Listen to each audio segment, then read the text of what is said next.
It's football season, and that means it's bug season. Heck, who am I kidding? It's always bug season in Texas. And that's why you need Grandeur Pest Solutions in your corner. They're locally owned and operated. They're trained, they're trustworthy, and they have a proven record as they have been in business for almost 10 years. They provide pest control against ants, bed bugs, bees, roaches, fleas, wasps, mosquitoes, rodents, spiders.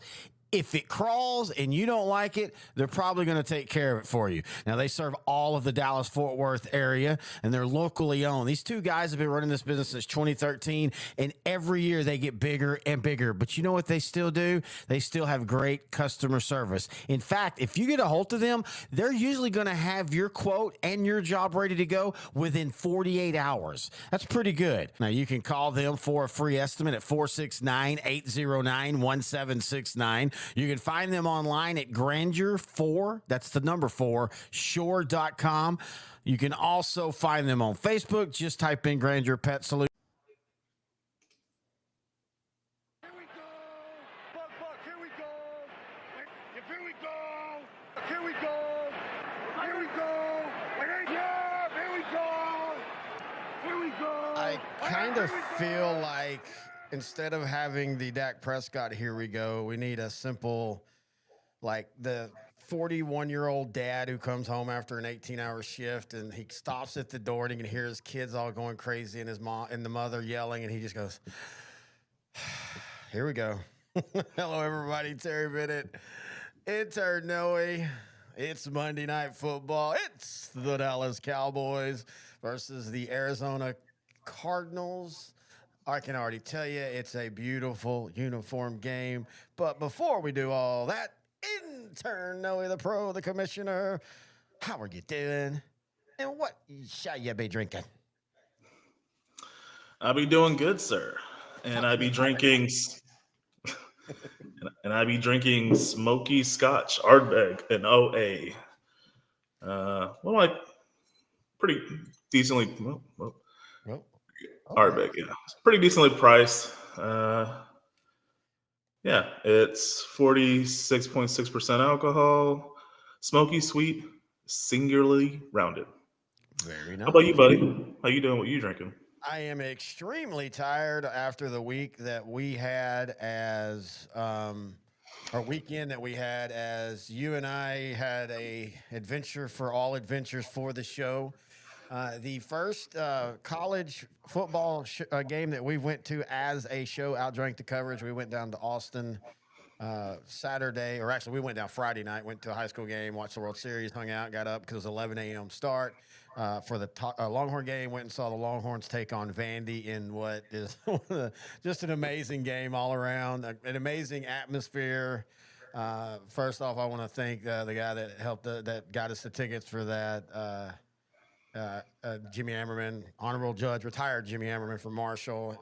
My dad, me and him had never been to a Texas game together. We got to knock that off the bucket list. It's just a fun time, but man, I got to admit, at 50 years old, that's that was a trip and a half. I feel like I need 2 weeks off now.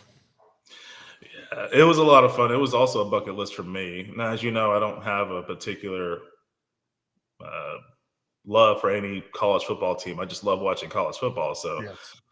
just going there with the history of UT and all the improvements they've done to the stadium and just the overall campus in general.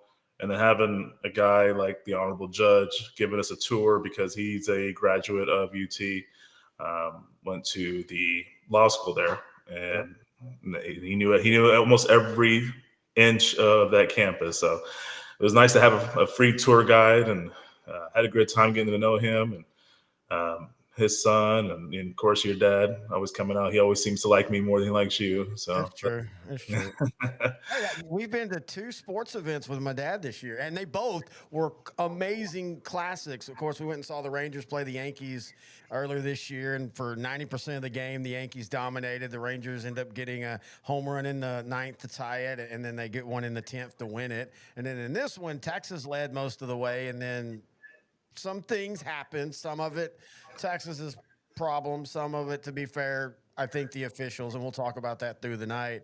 And that game went from, being a snoozer to 34-31 with Vandy kicking and almost getting the onside kick. And I did rewatch it. I don't know if the Texas player did it on purpose, but you need to watch. As a Vandy guy is about to grab the ball, he just puts his hand on the ball, which causes it to kind of skitter. And when it's skittered, it goes out of bounds. And of course, with no possession, that gave the ball to Texas. So whoever did that, whether intentional or not, that probably saved the game, because if Vandy gets that onside kick, there's no way Texas wins that game. Yeah, Texas was up 34-10 when Vanderbilt made this comeback, and I agree. My objectively, some bad calls that went Vanderbilt's favor. As I told you, their right tackle held about 15 times in that game. Only got called once or twice, I believe. And as Texas fans, that's something we used to always have a problem with the Big 12. It always felt like, and it wasn't just like against Texas. It was in general, it feels like they weren't calling holding. Now, in saying that, I've had a high school official that I'm a friend with that I was talking to about that. He said, you do have to realize in today's football, no matter what the level, if we called holding on every play, and I know there's always holding on every play, but specifically, if we called holding on the edge every play that would force them not to hold, then there would be 30 sacks a game. And his belief is right now, speed rushers are better than tackles, and there's always a balance eventually. And what's going to happen is what we've always talked about. You're going to start getting smaller tackles who are faster, who can reach that edge. Then it'll start to balance up. So I do agree with that. But man, some of these were like Colin Simmons a couple times was getting held, would break it, then get reheld, break that, and then get reheld again. And that's where, as a fan, I understand balance, but that's where, as a fan, it gets annoying. As a Cowboy fan, during some good years, or some of the DeMarcus Ware years where he was on fire, I can definitely sympathize. I remember seeing that happen a lot. This was a game that I watched that you could tell which team had more talented players. Just when Texas got up, all they were doing are just throwing screen passes, and UT's wide receivers were out athleting Vanderbilt's secondary. I can't tell you how many times Vanderbilt just got juked out of their cleats. It was. I didn't understand how Vanderbilt was number 9 in the country until that comeback later on.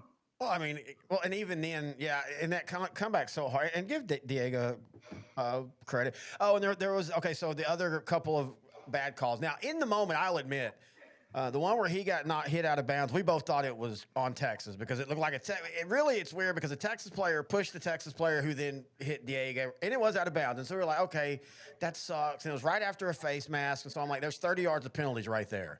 But then when you go and rewatch the replay, and give the dude credit, Diego basically pulls the guy down and then even throws him into the bench with the players. So that shouldn't have been called. But I think the most egregious, even not counting. Oh, well, there's two egregious. One is I can't remember the receiver. It wasn't Wingo because he got hurt, but the Texas receiver almost made a beautiful catch in the end zone. In fact, they ruled it a touchdown at the time. That'd have been it. Game's over. But he did drop it. They ruled correctly on that. But you also realize he basically got mauled for 5 yards from about the 4-yard line deep into the end zone. With the Vanderbilt cornerback wasn't even looking at the ball. He was doing what he had to do. He was trying to tackle the guy. They don't call that. And then I think the most egregious is the 2-point conversion. And I was going to pull up video, but dude, we're doing a live show, and every time we show video on a live show, YouTube does not like us.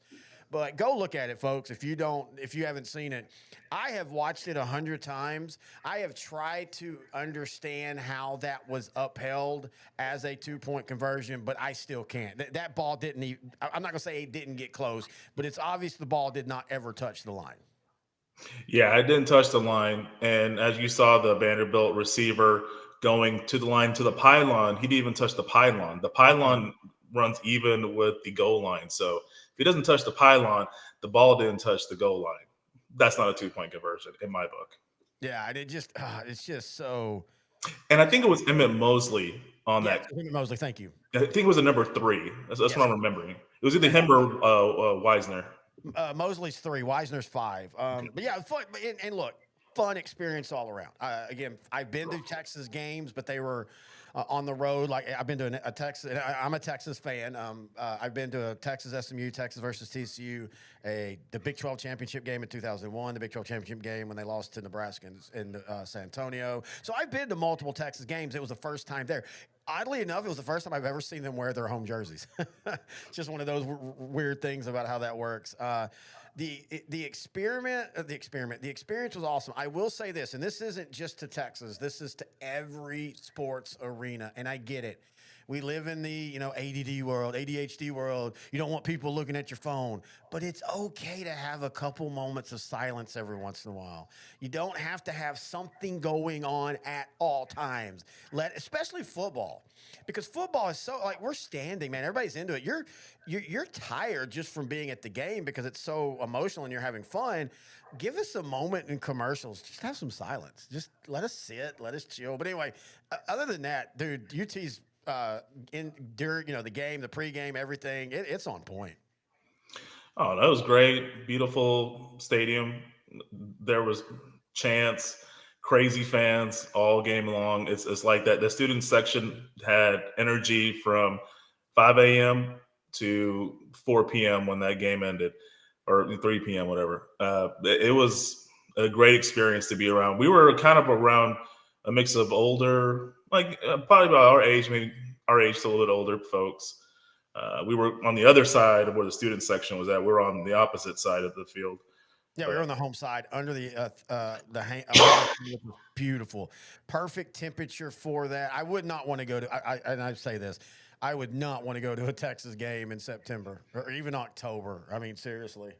But being when it was weather-wise, it was perfect because it was cool, but in there it was kind of hot, but not too hot. Like it was perfect experience.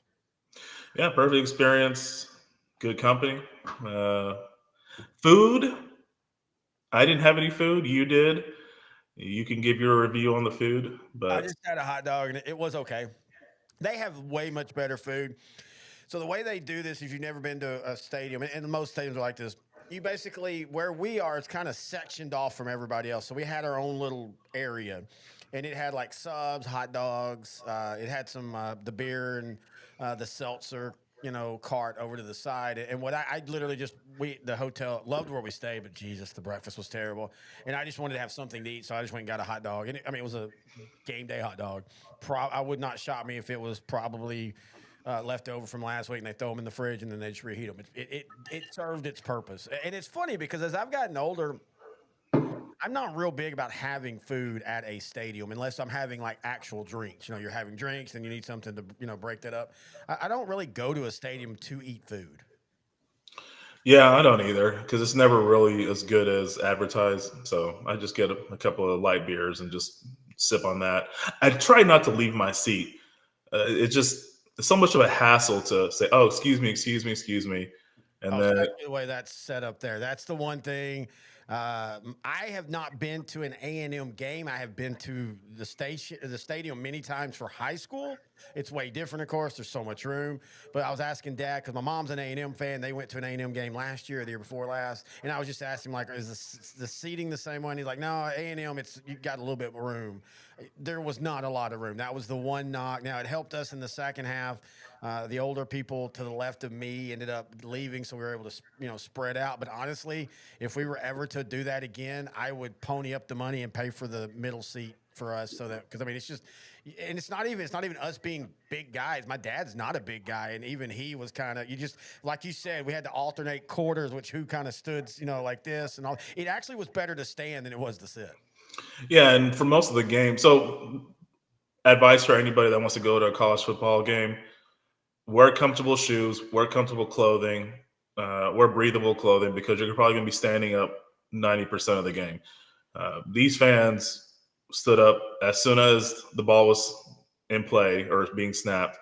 So don't expect to be sitting down a lot. It's just not going to happen. I mean, unless you just don't want to see the game. Yeah, and then what's the point of buying a ticket and traveling and going to the game? So, all right, now let's get our attention to what we're going to be doing tonight. Hang on. Watching a Monday night football game? Yeah, sorry. I always get studio have to give me a sound check, and she was telling me I needed to adjust something, so I'm going to work on that right now. Yeah, so here we go. Give me your thoughts on this game as I'm doing this? Uh, well, I really don't know what to tell you. I think Arizona will win. I'm a I little hate saying, surprised by that. yeah, but it's like I told you, man. They're coming off a bye week. Uh, Depending on the team, that can mean something. If it's an Andy Reid coach team, that usually means a W for that team. But Arizona, I was really hoping Kyler Murray would play tonight. He has never lost a game at AT&T Field from high school to college and now in the pros. Uh, but Jacoby Brissett, he's been playing well at quarterback for the Cardinals. I think he's going to give the Cowboys' porous defense some fits. And that's kind of the reason why I think Arizona's going to win. Coming off a bye, our defense is not that good. I mean, but their defense isn't good either. Their defense is not that good either, but the Cowboys' offense generally plays well at home, especially this season. So I really feel the Cowboys are going to pile on the points. It's just going to be a matter of who's going to break. All right. But Go ahead. as far as I've seen so far, Brissett's pretty good. He almost beat the Colts. He's played it good in every game he started. So I'm going to go ahead and give the nod to the Cardinals. I'm going to say 45. I'm going to change my score for the Dallas 45-41 Cardinals. Mario Scott in the chat. By the way, you're welcome to join us in the chat. The way you chat with us, you don't have to go anywhere special. Whatever platform you're watching us on, you can message us and it shows up on our streaming platform. He says, how could you go to a game and not eat? Okay, I'll say it this way. Baseball and hockey or basketball, I can see eating. Football, I'm more of the let's go eat somewhere before. You know, I'd rather do that and spend less money and have a couple drinks. We didn't even do that though. Again, Saturday's a little weird. It's 11 a.m. start. Okay, so we got to talk about this. Um, so I think I added it up correctly. Friday and Saturday. So we got down there to the hotel room about 4 o'clock, I guess, and we checked in. And I got my computer set up because I wanted to watch some high school football. We wanted to watch Game 6 of the World Series, and we got Wingstop. Wonderful meal, just absolutely amazing. Now you got chicken tenders, I got wings, we got some cheese fries. We of course got them at the end of the night, so we were feeling pretty warm and fuzzy, enjoying the World Series game. What a great World Series, especially to see. I'll be honest, I didn't even really watch 1 through 5. I just watched the highlights the next morning, like you did Sunday. MLB always does the 30 minutes. So it's really cool to have watched the last 2 games that were so amazing. And then Saturday we go to the game and we come back home and we're like, hey, we want to watch the World Series, we want to watch college football. So we just do the same thing. So we order Wingstop again. I think we ordered like 2 pounds of wings and 2 pounds of potatoes if I added it up correctly. Yeah, Saturday, being an 11 a.m. game, it's a little weird anyway to try to eat before the game or even during the game. For me, I'm just not much of a. If I'm going to eat breakfast, it's right when I get up. I'm going to eat right when I get up. I'm going to get a breakfast taco, something like that, or I don't eat till later on in the afternoon usually. Yeah, I usually kind of do a intermittent fast, not because I'm trying to. It's just because I don't like eating that early. I'm more of a coffee, water person up until about lunchtime. So I do love breakfast food. I just rather eat it at lunch or dinner. But yeah, I think the only time I really want to watch or eat food at a game is baseball. It just seems like that seems to be more of the relationship. Yeah, and for me too, and mainly because I've been to just more baseball games in my life than college or pro football, just simply because it's just easier. And I will say this, and I think I told you this. I think I told you this about halfway through the first half. I love that. I love what we did. I want to do more of that. Like I want me, you, and Grant Goodwin, our high school host. I want us because we've been saying we're going to do it for a few years anyway. All of us just to pick a college game and go to. But I think I leaned in you and said, "This is awesome."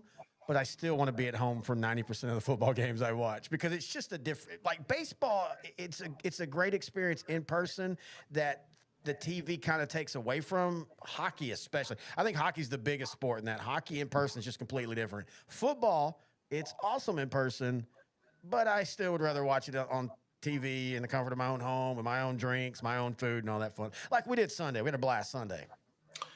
Yeah, last Sunday. I prefer going to baseball and hockey games. I prefer to watch basketball and football games from home. That's just my preference. Uh, it's everybody teach their own. Some people like the atmosphere of football games. or the fast-paced nature of basketball games. You get a lot of people that are casual fans of basketball showing up just because they're never bored. To your point Yeah. about the whole ADHD thing at college games.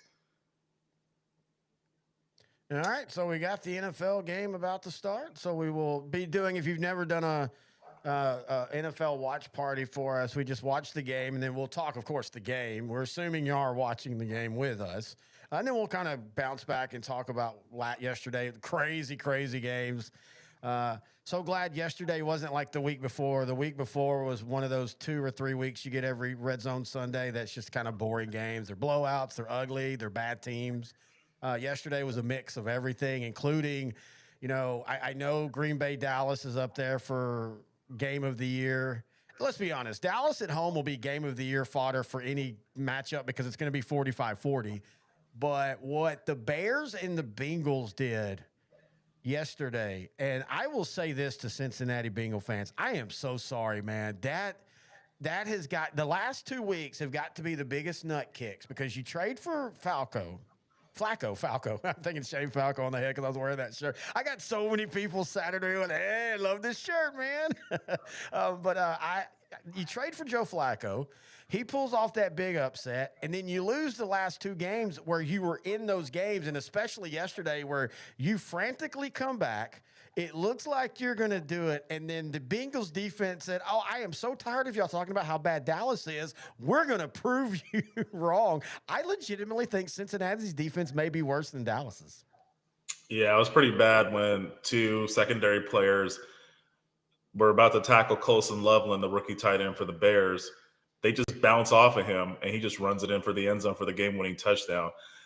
I love the fact – in a way, I love it because I hated that Lou Anarumo kind of got blamed a lot for the defensive woes last year, and now he's thriving in Indianapolis as defensive coordinator.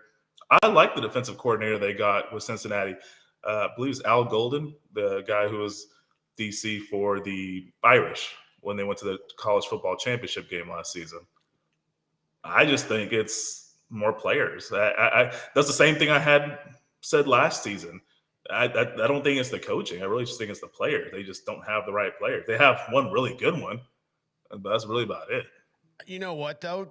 He's a good one, but and again, it's red zone, so it's bouncing around, but he wasn't like real active yesterday. But I mean, you could make the case the same thing with Micah Parsons against the Panthers. And look, Cowboy fans, quit posting when he has a not so great game stat wise. Look, a pass rusher, I hate to tell y'all this. I know this is hard to believe. Most pass rushers, in fact, I don't know if any pass rushers ever got a sack in every game in a season. You're just going to have games where you don't have sacks. Again, pass rush and tackles are so funny because an offensive tackle, especially in today's NFL where most offenses get a ton of snaps, they can be great for 38 snaps, give up 3 sacks, and everybody hates on them. A defensive pass rusher like Micah Parsons can be basically stymied for 38 snaps, get 3 sacks, and he's an all-pro. So, look, it's the same thing with the Luka. Everybody on the Dallas, because I'm on all these sports pages, they're all still talking about Luka. Cowboy fans are still talking about Parsons. Let it go. He's gone. He's not coming back. Well, shit, it wouldn't shock me if in 2 years he did come back. But he's not coming back. It's time for people to let that go. But, yeah, I was really surprised at how Trey Henderson looked kind of old.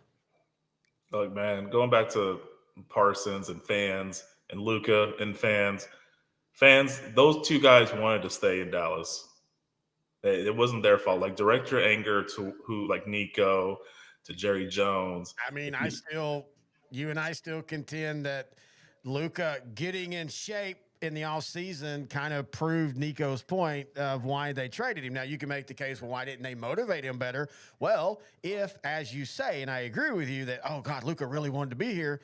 Well, I mean, this has been a 2 or 3 year thing where everybody's like, hey, Luka, man, you're playing great. But, dude, if you could shed like 20 pounds, it'll probably help your body. And so I'm not saying Nico got the right haul, but he was kind of right. Yeah, he was kind of right. And it just ended up working out for the Mavericks. They got the number 1 pick. They got a really good another generational talent somehow in Cooper Flagg, who's very young and is already really good. He's not around the best players right now, but I think if you give the Mavericks a few years, I think they could be a legitimate contender. Well, and you and I were talking about it. Like Anthony Davis, he got hurt. He missed one game, but he started out great. They're literally missing a scoring guard. Oh wait, Kyrie Irving. Oh, and did you see? They were talking. Jason Kidd said he thinks Irving will be back in 2025. He thinks he could be back by Christmas. That changes everything for Dallas. Yeah, because I always think this might be just a throwaway season because initially I've heard All Star break probably for At the Kyrie Irving earliest. Yeah, at that's the earliest, and that's mid February. So yeah. yeah, I would love that for sure. All right, so we're a few minutes away from the Cowboys starting. Why is Jerry Jones on the field? Oh, they're doing the big. Oh, I keep forgetting it's Veterans Month. By the way, Mario Scott, thank you for your service. Um, Thank you, sir. so speaking of Green Bay, dude, they have the weirdest season going right now. I mean, they tied Dallas. They lose to the Panthers. Who else did they lose to? Wasn't somebody else pretty crappy? Well, this past weekend that was their second loss of the season. No, who did they lose? That's what I'm saying. Who's their first loss to? It was just Cleveland. So yeah, they've lost to two crappy teams. That's what I'm saying. They Well, are going to be. technically, Carolina has a winning record right now. Yeah, no, you're right, and and I do think that they. Okay, I say crap. Well, it's the NFC South, so yeah, the crappy team. No. Yeah, the Packers, and then it comes out today that their tight end is in fact out for the season with an ACL injury. The Packers just are really weird right now. Yeah, I mean, because their record looks great, and a lot of things they're doing are great. But like in this game against the Panthers, they have one of the best run defenses in football, and they let Rico Dowdle run all over them. He two pumped them. He two pumped them. Yeah, yeah, that was So funny. I can't wait for Keegan Michael Key to do a skit on that because already he did. said he was going to. He already did. Oh, he did a reaction. Sorry, he did a reaction because I sent that to you earlier. Yeah, he already did a reaction, and he was. The only thing I wish is I wish the official knew the joke and threw the flag because he knows the joke. That would have made it even better. But yeah, that was awesome. And if you don't know, Key and Peele, big football and sports fans, they used to have a comedy sketch, and one of them was the excessive celebrations, and one guy scored a touchdown and he gyrated and pumped his hips, and the official said he could do 2 pumps, not 3, and so Rico Dowdle did 2 pumps. The official threw the flag, and so Keegan responded yesterday or this morning saying, how dare you? I wish the NFL would lean into that and have fun with that. That's that thing where like sometimes NFL's a little bit too staunchy. If they would lean in and have fun with that, that could make that a great moment. NFL, no fun league. The no fun league. So yeah, that was an issue. They couldn't stop the run, which they had most of the season. And another issue was they couldn't get to the quarterback. I think the only sack was by their safety, Xavier McKinney. And Michael Parsons. I want to give Rico credit and Chuba, but Rico especially. And I think a lot of this is you don't understand when you practice against someone. He did such a good job chipping Parsons.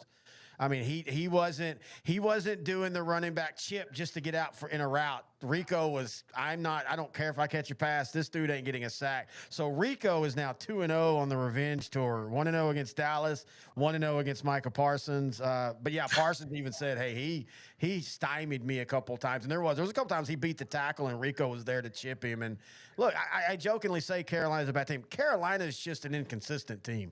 And it's basically as Bryce Young plays is how they will win or not. And the funny thing is, Bryce Young didn't have a good game, but it's the fact that he was there. For some reason, they played much better. If they have him there, tell him to play as safe as possible. He did have an interception. Xavier McKinney, again, having another great season for the Packers. But they ran the ball 33 times for 163 yards and 2 touchdowns. This is the formula for this year. And until Bryce Young can really get more comfortable throwing it to Ted McMillan, to Xavier Legette, I just feel like this is going to be it. I really think they should focus a lot on developing Jatavion Sanders, their tight end from last season that they drafted. I think he's a big target, which for a young quarterback, that's a great safety blanket. There's some potential there, especially like you said earlier. The NFC South is really not that strong. They're 5-4. Tampa is 6-2. They're 1.5 games out. It's feasible. I think the Panthers won 5 games last season in total, so they already matched their 2024 win total. after week 9. So this is already a successful season for the Panthers. Let's just see how they finish.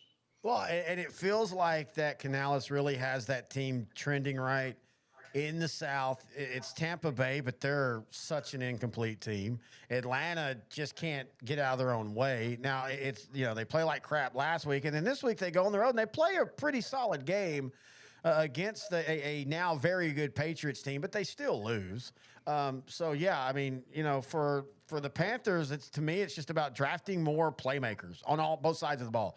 Draft more impact guys. You've got a lot of the solid guys now. Now you need the impact guys that can be the game changers. Yep, they're getting closer. So far, year 2 with Dave Canales, not bad. Faster than I thought, but this was kind of a make or break year for Bryce Young. So far, 2 thumbs up. 2 thumbs up. All right, so here we go. Finally, the Cowboys and my dad asked, is it true that coaches and officials meet after a game? I don't think they meet after a game. I think it's like the NFL where I think you send in the calls that you would like the NCAA to look at. Oh, so what are you eating tonight, Mario? Scott asked, Turpin's going to take off and the Cowboys are on the move. Here we go. Yeah, it's returned by Turpin. Dallas has the ball. How do you feel about getting the ball on offense to start a game? I prefer it in the second half. Yeah, same too. Well, I don't know. I mean, when you have an offense like this, you want to put pressure. So you want to get the ball, get up 7-0 or at worst 3-0. Oh, speaking of, Brandon Aubrey has a record to go after, as yesterday we had a record-breaking kick. Yeah, Jaguars' Cam Little, very ironic, his last name, kicked the longest field goal in NFL history of 68 yards. And it was good at 70. Yeah, it was, and then he did one in the preseason that would have been probably good for 75, but it was actually a 70-yarder he kicked in the preseason. Ooh, Jacksonville goes to 5-3, overtime win against the Raiders. Kind of sucks because Brock Bowers in his return had a really good game. 12 catches, over 100 yards, 3 touchdowns. I feel bad for the Raiders, but man, it's just been one of those seasons. Geno Smith struggled early, but he'll have his stretches. He was pretty solid yesterday. Ooh, Mario got Whataburger. What's your go-to Whataburger order? So Cowboys have started off strong. 2 first downs in 2 plays, or 2 first downs in 2, or 1 first down in 2 plays, 2 good runs. Spit it out, Terry. Cowboys 3-4-1. The Cardinals 2-5. But the Cardinals' records is deceiving. Their last 4 losses have been by 6 points or less. Actually, a question earlier, sir. Who, me? Yeah. What? Oh, I guess you might have thought I asked Mario. I could ask Mario too. So Mario, what did you order from Whataburger? And Terry, I'm sorry. I thought you asked Mario. It's so funny. Yeah. Now that I'm replaying it in my head, I figured that's what happened. You and I actually had this conversation on the road. So funny thing is intern Noah the Pro is a Texan, born and raised in Texas. You are born in Texas, right? Yeah. Okay, I couldn't remember. But basically born and raised in Texas. But you didn't grow up eating Whataburger. So that was it's a new thing. I say new thing within the last 15 years. I grew up in Texas. I grew up with a Whataburger. I'm a standard number 2 guy. Well, as I get older, I'm more and more honestly a number 1. two patties isn't much. But what I do like to do is get a number 2 and then get the brioche bun because it's a smaller bun. So it's still a double, but it's like a McDonald's double cheeseburger where it's smaller, simple, everything but lettuce. And I like mayonnaise and mustard. And sometimes I like to get a little freaky and go mayonnaise, mustard, and ketchup. Oh, spicy. You get the spicy ketchup or the regular? It's the spicy ketchup. I do the number 2, extra cheese, no tomato, no lettuce, just pickled onions, mustard, no ketchup. I'll have spicy ketchup on the side for the fries. And then every now and then I like to switch out the drink and get a shake because I like their shakes. Yeah, you and me are shake guys. My dad's an ice cream shake guy too. I love. In fact, growing up, man, and I still love them. Any kind of diners, hamburger, standard cheeseburger, fries, and a shake. Cowboys are moving. Well, I mean, we knew this was going to happen. They're moving easily. This could be. I mean, Chicago and Cleveland, Chicago and Cincinnati. they had a combined, I think I calculated, 1,071 yards in total offense. 47-42 Chicago final score. I think the Cowboys and Cardinals would probably get to about 1,100 yards in total offense. What do you think? I agree. I don't know why though, and because Jacoby Brissett has started out great, 600 yards in 2 starts or 599, 4 touchdowns and 1 interception. But this feels like that 1 or 2 games you're going to get when you have a bad defense where they actually play pretty solid. Oh, good defensive play right there. And see, that's the difference on 1st and goal. Dude comes in and cuts out Williams, and it's a loss of 2. So now does this become a field goal drive? And you can't do that if you're Dallas. But for some reason, I just feel like Dallas's defense is going to make enough plays tonight. I don't think it's going to be great, but kind of like the Washington game. Yeah. Mario says his go-to is jalapeno burger, adding avocado, but it gets the buffalo ranch because, this is what he had tonight. So he had the jalapeno burger, he added avocado, got the buffalo ranch because he had a coupon. That actually sounds good. I don't think I've had the buffalo ranch there. That's what studio wife likes is the buffalo ranch sounds, or one of the things she likes. I like that he got avocados, add some extra fat, so you can pretend it's somewhat healthy. Dad goes with the Whataburger with cheese, fry all the way, fried apple pie, large fries. I feel like that should be the code when you come into the show. You have to give us what your Whataburger go-to is. I don't think I've had the apple pie at Whataburger. I'm not a big fried pie. Again, funny because we were talking about apple turnovers, which is kind of basically the same thing. So I love apple anything. Yeah, I'm not a big apple and dessert fan. I'm not a big dessert guy outside of like shakes, and even then I don't like them as a dessert. Yeah. See, now it's a field goal drive. This is where Dallas, you can't do this. I almost want to go for it, but they're going to kick the field goal. They just got too cute when they got inside the 10-yard line. I hate when teams do that. They can go up and down the field, and then when they get here, they just get all nervous. Well, to be fair, I don't think they didn't really go cute. That Cardinal defender, yeah, they are going for it. That Cardinal defender just made a good play, and it was a 3-yard loss. I mean, after that, that hasn't been said a lot this season for Arizona. Yeah, I know. All right, fourth. I love it. That shows confidence in the offense. I like it. Dak drops back and gets sacked. Dak gets sacked. And this is the Dallas season in one drive. It looks so great. It ends with nothing. Unfortunately, a Whataburger is right across the street from where I live, says Mario. So that was the reason why I never really had Whataburger growing up. I lived by Burger King, and I lived by Dairy Queen, and then Dairy Queen moved out. I think it was replaced by Chipotle. So there really wasn't Whataburger by me. There was Whataburger like not South Irving, but East Irving, like kind of closer to Dallas. I just wouldn't drive that far. And so yeah, Dairy Queen and then Burger King really mostly. So I still like Burger King, but yeah, convenience. I like that for Mario. Yeah, we got some. We were praising Schottenheimer for going for it on 4th down. I still like that he went for it. Oh, I do too. Just can't take that sack, obviously. But well, I mean, you can't. At that point, what are you going to do if you just? I'd rather him take the sack than do something stupid, throw it in the end zone, and get intercepted and return 99 yards or 101 yards. Yeah, not a good start for the Cowboys tonight. Well, sure. I mean, like you said, yes, outside of 2 plays, the one play where they lose 3 yards and then the sack. Other than that, the offense looked like it normally does. But we'll see what the defense does now. And you and I, we've had this conversation many times on chat, in person, yesterday, Saturday, Friday. What does Dallas do defensively? And I think it's a tear it down time. It's just a tear it down. I mean, you can't cut every player, of course, but it's time to make some true complete changes. I still don't necessarily blame Eberflus because like you and I were saying, I don't think this team fits what he does.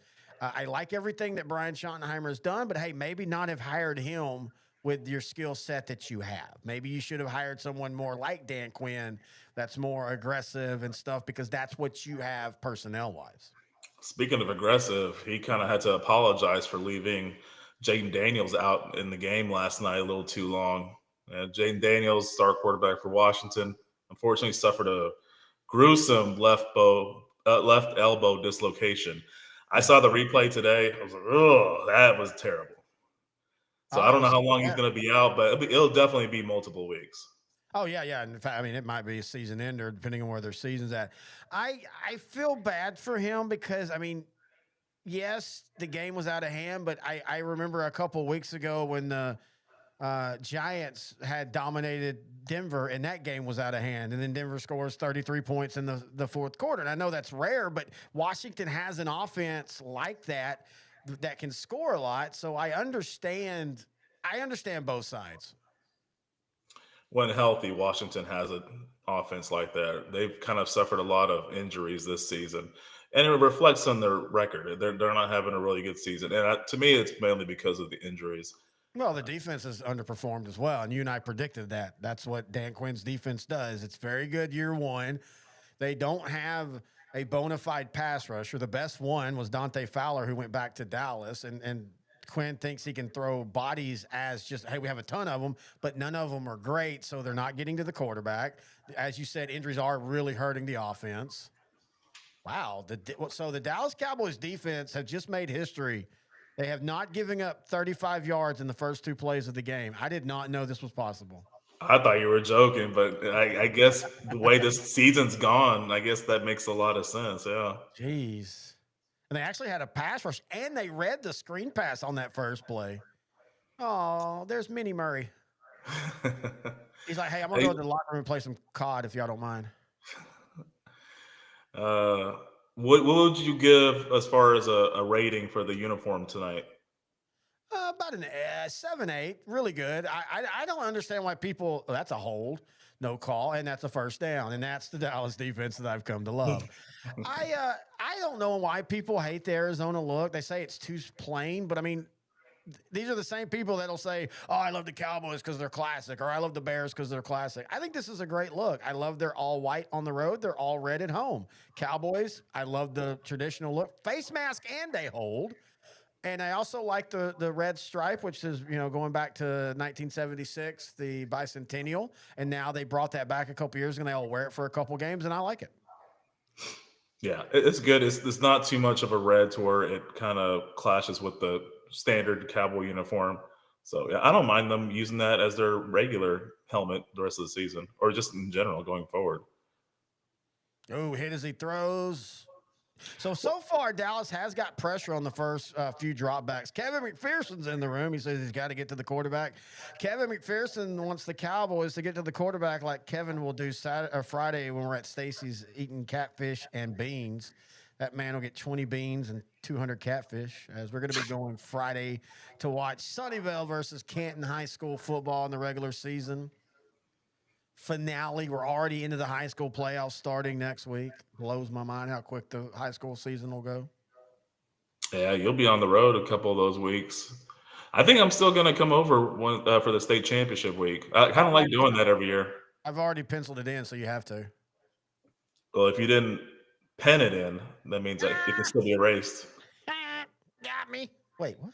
Damn it. Hmm. Yeah, you like to. I would like it if you'd come over that Friday because that's the 4A games, and also I think it's going to fall again where that's the first round of the college playoffs. So we'll do what we did last year, where we watched the two high school state championship games, and then by the time the college playoff came, we'll be drunk, angry. We were so Yeah. mad at how boring that game was. You, me, and Grant could go to an SMU game or a North Texas game. They're both pretty solid programs now. I mean, North Texas got the upset win against Navy over the weekend, 31-17. I mean, yeah, or we could go to LSU for a Saturday night game. Just saying, hey, that's a flag. Cowboys are getting to Offsides. your set. There's some pressure. I want to see how that plays in the second half. Kevin said, I don't know if he's talking about me or you, a nice drunk. You're a nice And then drunk. he'll reply with, yes. All sides. The problem with Dallas's pressure right now is it's all from safety blitzes, and they're already adjusting to that. What do you think about the Cardinal coaching staff? Oh, man. Uh, I think they should be a lot better in year 3 with Jonathan Gannon. So the fact that they're not doing so well, but they're keeping it close. It's not that they're a bad team. It's just they're No. not finishing. Yep. Right now they're 2-5. I could easily see them winning 4 in a row. They just need to finish these games. That's a really good point. I mean, this is a team I could see getting hot in the latter half of the season. This is also a team that's in a roster transition period. What are you going to do with Kyler Murray? They were talking about that in the pregame. Apparently, Murray and the team have both said they want to sit and talk in the offseason. Like, what do you do with him? Where do you have him? I, I, I mean, he's an NFL quarterback. That's what he is. I don't know if that means he will be great. He's not bad. He's good enough to make you want to keep starting him, but he struggles enough that it frustrates you. I like Kevin on the comments. He's really, really passionate tonight. But yeah, Kevin, going how back to many what you said, beers did you have? going back to Kyler Murray, yeah, he's definitely a top 32 quarterback in the NFL. I mean, it was just a few years ago where he was a borderline MVP favorite, But the then that season 2021 fell season. apart Then that season fell apart. after You know beating that the Cowboys on Monday Night Football. still undefeated at AT&T Field. Uh, Mario, what are they going to talk about where to send him? I mean, if I'm Arizona, I still think you've got Marvin Harrison Jr. You need a couple more wide receivers. You've got a damn good running back room, except for they all keep getting hurt. yeah, and James Conner, that was sad. He's out for the season. But they still have good enough running backs to That compete. better be offensive pass interference. The Cowboys lucky to probably be against the defense. Oh, no, it looks like it is going to be on Arizona. Oh, I see what you mean about the star. The star on the helmet does look brighter right now. See? I was seeing some replays where it looks dark blue, like in some games previously this season. Against the Cowboys, I knew it. Marquise Bell. Man, a couple years ago, he had a 6-game stretch to start the season where he was almost an all-pro, and then he has fallen off. Well, yeah, Dan Quinn switched him to linebacker because we didn't have any healthy linebackers. And at 6'3", 205, he was the fastest linebacker in the NFL. Didn't really know the position that well, but he had a lot of effort. I have no problem with the hold call, but McBride should have also been called for the push-off. That's one of the things the NFL really needs. They need to get better at calling offensive pass interference. Yeah, the game is so geared toward supporting more points because that's higher ratings apparently. So it's going to be hard for the NFL to cave on that. But yeah, just for better football, I'd rather see it be a little bit fair. Golly, how long has Will Hernandez been in the league at this point? Been a solid minute. You know what? He's probably one of those guys that he's typically healthy, so we think he's been in the league longer than he really has. I'm gonna go check it out. It'd be funny if he was like only in the league for 6 years. Arizona. He's 30, so he's been in the league since 9 years probably. 2018, because he was a Giant to start. I remember that. Okay, so this is year 8 for him. Okay. I just remember because he played at UTEP. In fact, on the line, Arizona has an SMU starter and a UTEP starter. Now, I don't think Kevin McPherson says Cowboys defensive ends are so undersized and can't get to the quarterback, and they also can't stop the run because they're undersized. Here's another third down. This would be the fourth third down for the Cardinals if they get this one.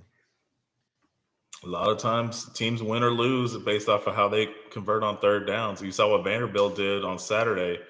Every time they couldn't convert on third down, they had to send it back to Texas. UT responded with the touchdown.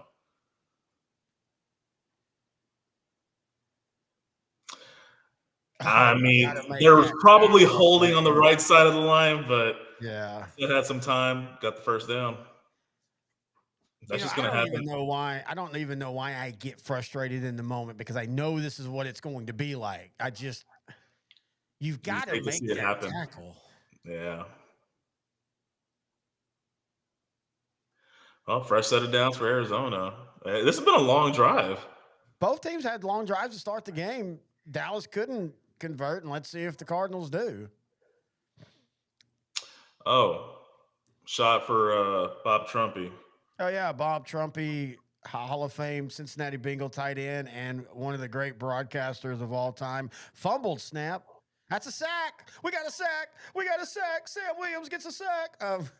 I All always in. loved Bob Trumpy, but I will admit, so NBC had one of those weird things where, not weird, but one of those things where they went,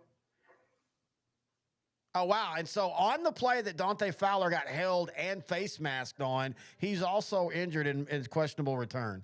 But anyway, so Bob Trumpy, if you go listen to the Super Bowl 92, 93, he's starting to get a little old white man like that. Irvin likes to celebrate a lot, doesn't he? 80 years old. Cheers. Cheers.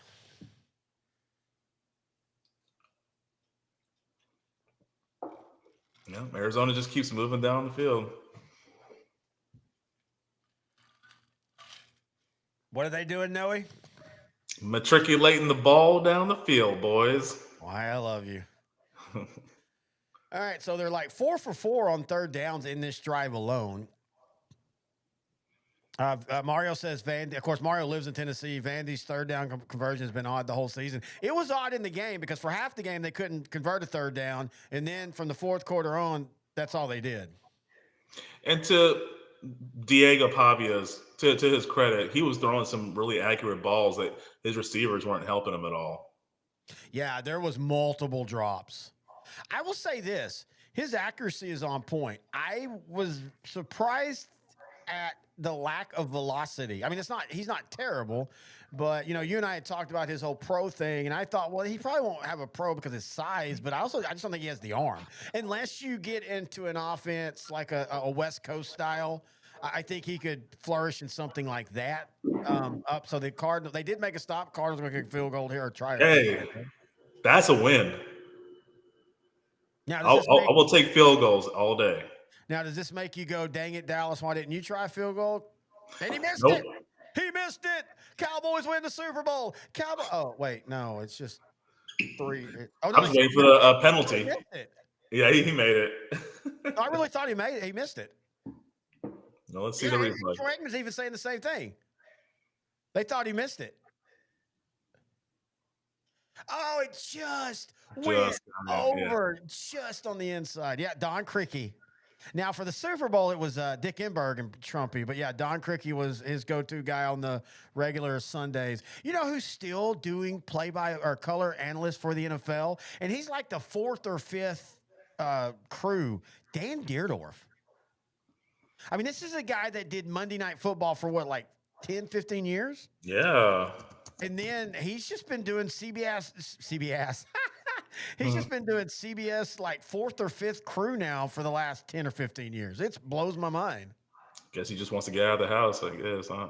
Born in 1949. He's 76 years old this year. Dan Deerdorf.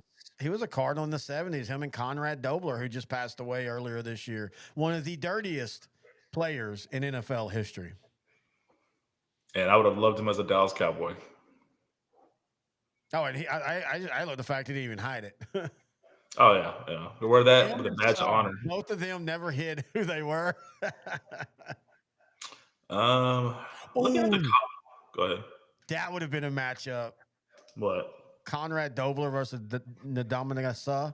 Oh my God! It would have been like Andre Rice and Dion. Every snap would just have been them in the middle of the field swinging at each other. That is still one of the funniest moments ever, and I love it that Dion and Andre both admit later, yeah, we were messing around like that. We were hen fighting on purpose.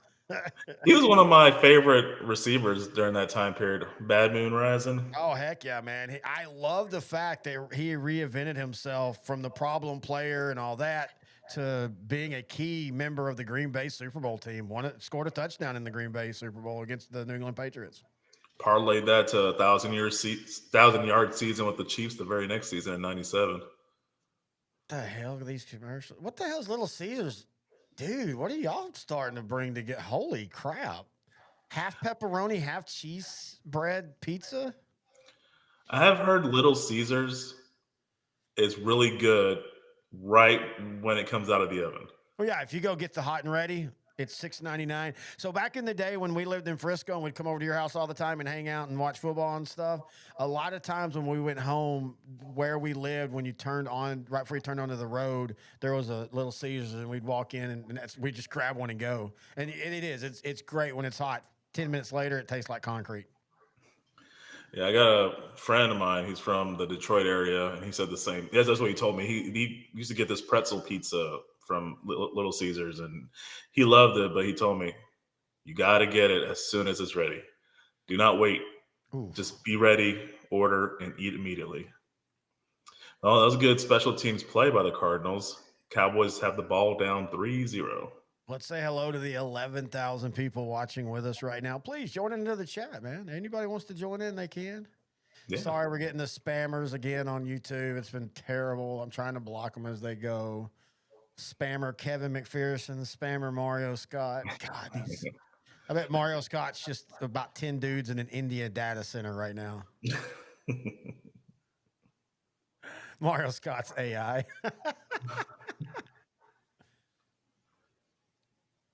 So when you have an offense like this and your defense struggles, you're always afraid of the bad offensive night, like against Chicago, like against Carolina.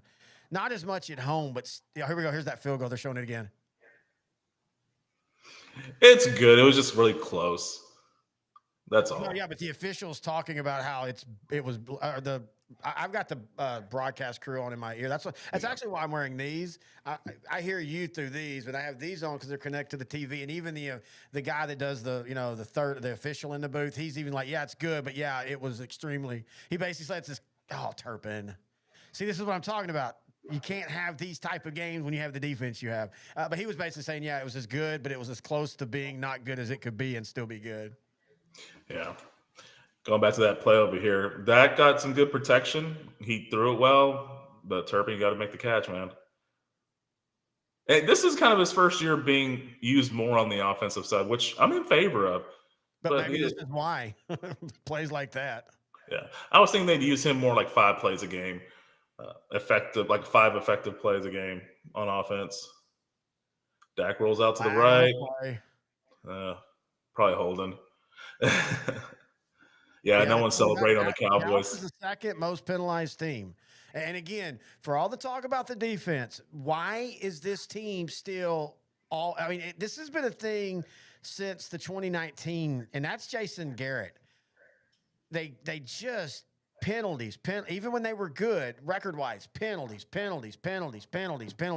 At some point, what are you doing to try to change that? Well, apparently nothing if you're the Cowboys. And then also, if you're going to call that, you've got to call, again, I hate doing the official thing, but if you're going to call that, why are you not calling what they did to Dante Fowler on the first drive? Let's see how the Cowboys respond. I mean, this is all eyes are on Dallas tonight. That might be the most cliche thing you've ever said. I'm learning from you, buddy. Ball was hit as he threw. Oh, wow. Got lucky there. I will say this. So far early, Arizona's getting more pressure on Dallas. Sweat, former Eagles, having a hell of a game already. Already has a sack, and now he hit the quarterback. And the prior plays, the Cowboys' offensive line was holding their ground. But, yeah, Arizona had a good design rush there. It was a little twist, I think. Yeah, because that's why you play defense, sir. Man, good player though. Any secondary player that can't make a catch for interception. That's what I always say. Punt, dude. What happened? False start, Dallas on punt. I mean, God, undisciplined. Dallas. Undisciplined. I hope they use this bye week coming up to fix some of these simple mental mistakes. I mean, at this point, with the history of this team over the last few years, a bye week doesn't fix it. It's changing players. That's what fixes it. Man, I wish the owner and president would talk to the general manager and make some better personnel hires. And here we got a great position for the Cardinals, so it's about to be 10-0 Arizona. Or 6-0. Let's have some hope here, sir. It's sad when the hope is they only kick a field goal. Why is the Dallas ball red? Oh, that's Cardinal red too. I mean, Oh, seriously, think about mm. this, people. You know, the other Texas team, Houston. I'm not sure how long CJ Stroud's going to be out, but with Davis Mills, they almost won, but they just kept settling for field goals. Denver comes back. Another fourth quarter comeback for the Broncos. They've been doing that a lot this season against Philadelphia, against the Giants, now against the Houston Texans.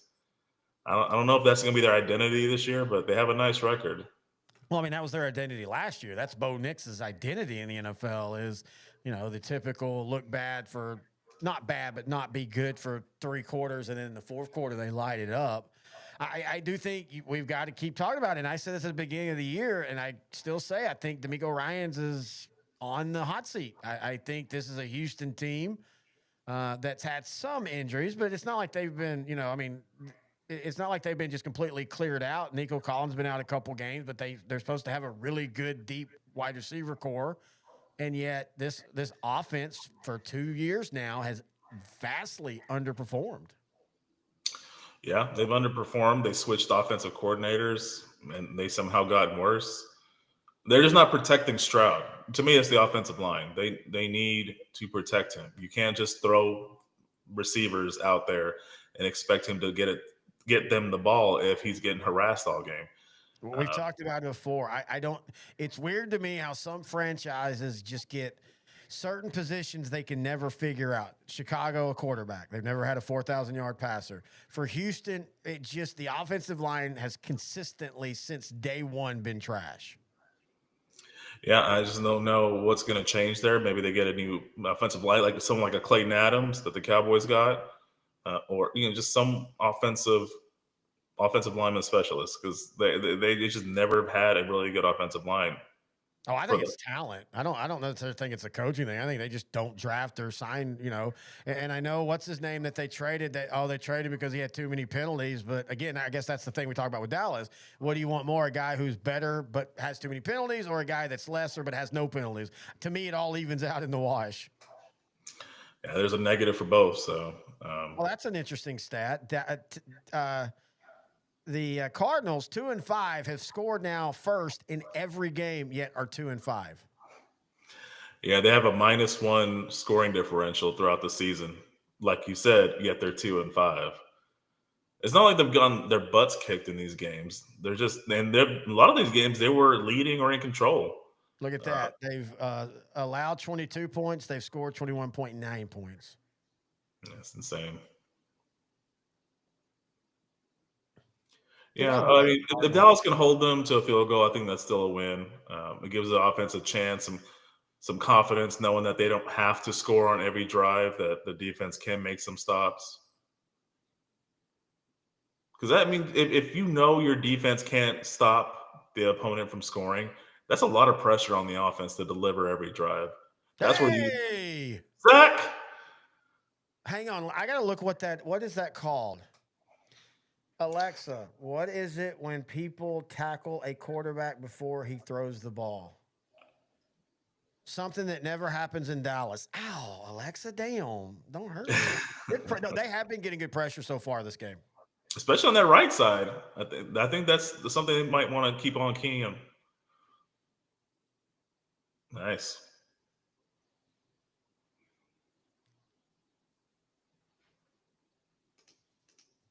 That's his first sack isn't it? That's the Boston College rookie. Oh, as a Raku, yeah. 3rd and 14. Now you got to add to that, get them off the field right now. And they don't. They give up a fee. Yeah, they almost got to him. They almost got to Brissett, though. Yeah, but I mean, it doesn't matter. Almost doesn't count. I mean, God damn, dude, this is so frustrating. Yeah. Well, I hope you have enough vodka there because it might be a long night for us. I don't know. I think you have a bottle of something here I'll drink, and I'll just go out to the car and get the antifreeze. Start doing straight shots of the cold stuff.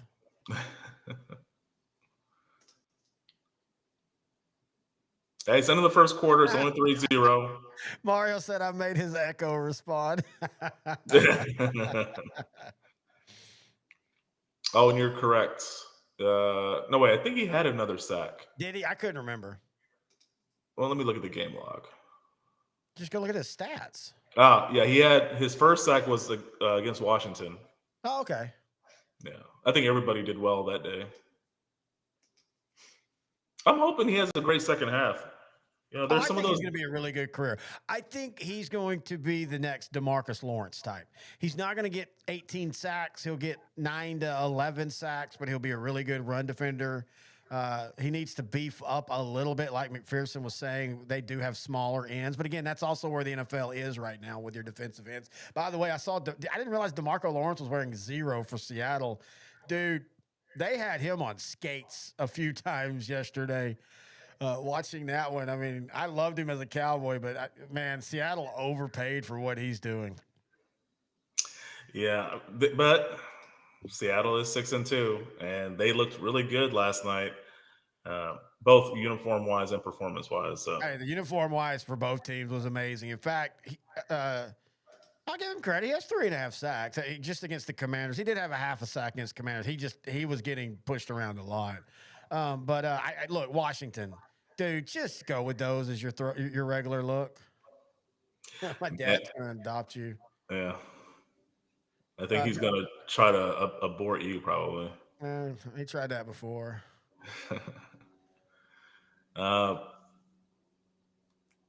Who do you think the Cowboys are going to trade for? Like the deadline's tomorrow at 4. I don't think they end up trading for anybody, or it'll be some side pieces that won't. Look. I hope they don't. Like I legit, even if they win tonight, this is at best 8-1 team. If they lose tonight, maybe 7-9-1.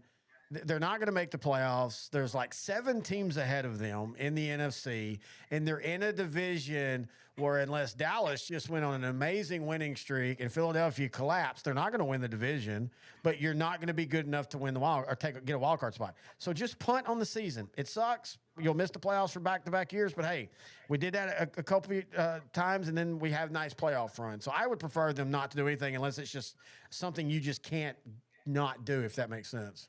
I'm okay with them making a move as long as they don't get rid of the first round picks they just got from the Packers, as the defense gets gashed by DeMarcado on a running play. First down, Arizona. Problem is as you say, and you called it, Dallas's offense is struggling. So if they, and the thing is, the offense is good enough that even if they go down 10-0, it's not over, but now you're forcing the Cowboy offense to have to score every play or every drive. Yeah. So this is where, hey, hold them to a field goal. That's it. Just hold them to a field goal, and you won. I mean, do you really think that's going to happen? They did last drive.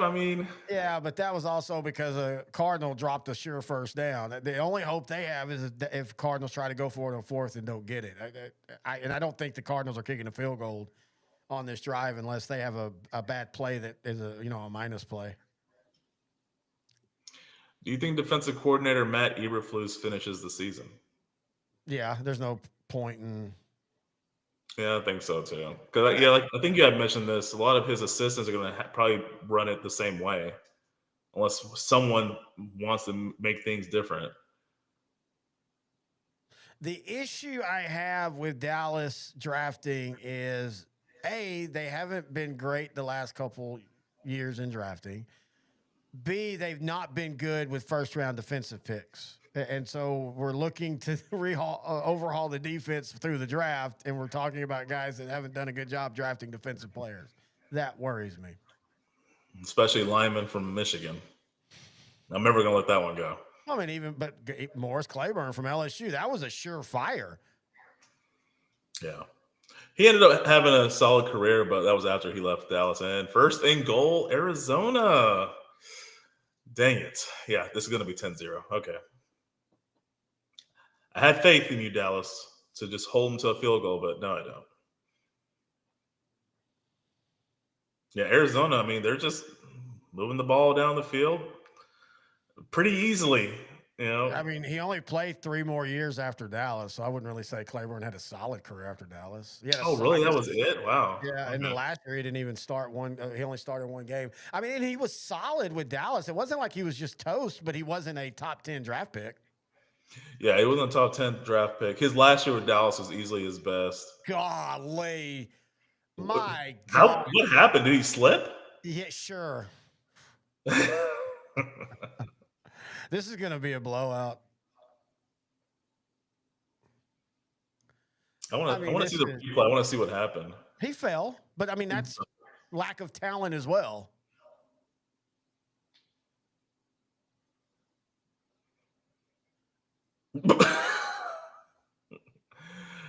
uh, Come on, buddy. You work on footing in practice daily. Come on, buddy. Marvin Harrison didn't even do a move that would make you fall down And like dude, that. Aikman is fawning over that move. Like, oh my God, look at the move. And I'm like, Bland fell. That's our best corner, folks. And he fell. He was a borderline defensive player of the year candidate 2 years ago. If this game turns out this way, then I hope Dallas just collapses this year. I'd rather just get a top 5 pick. I mean, dude, I'd Nancy Kerrigan Dak's knee, not too bad where it's forever, but just enough to knock him out for the year. And I mean, I'm serious. And I know they won't, and you can't. You got people buying tickets, but I would be like, we're tearing this down. We're gonna figure out what we're gonna do in the off season, and just stop trying to act like we just need to trade for a couple defensive players and things will be different. No, it's not. No, the issue with Dallas is way bigger. Keep those draft picks because you're going to need those 4 first round picks in the next 2 years to just revamp the defense. Look what the 49ers did in one offseason. They got rid of all their defensive stars. Oh, we just flipped screens. Yeah. Anyway, they got rid of all their defense. They got rid of all their defensive stars, and they drafted, I think, 5 defensive players in this year's draft. Like the first 5 picks were defensive linemen. I think they had like 11 picks overall. And then they got Robert Saleh as defensive coordinator. Those 2 things led to the 49ers actually playing a lot better defensively this season. It can be done. You just got to be smart with it. Again, I really hope the owner and president of the Dallas Cowboys really talks to the general manager or makes a change at general manager. Hang on. I'm in real time fact checking you because I don't really feel like San Francisco's defense has been overall that great. No, they've been pretty good this year. In yards don't matter as much, but in yards, they're 1, 2, 3, 4, 5, 6, 7, 8, 9, 10, 11, 12, 13, 14, 15. They're 17th, but points is the most important. And in points, they are.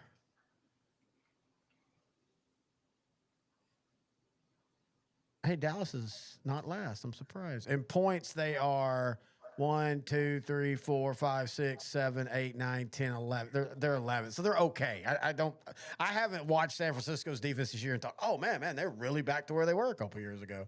But they're better than what we got. Oh, So shit. no. Just for the youth alone, they're not going to be back to where they were a couple of years ago, but they're way better than they were last year. I'd say that. Too, when your own wide receiver is wowing how bad you played right there at corner, Bland, maybe you should retire. And that's the issue with Dallas. I am not kidding. This feels like a defense outside of Overshawn and Bland, and that was a bad play, but Bland's a solid corner. I mean, you kind of feel like Dallas might have to be like next year with 10 new starters.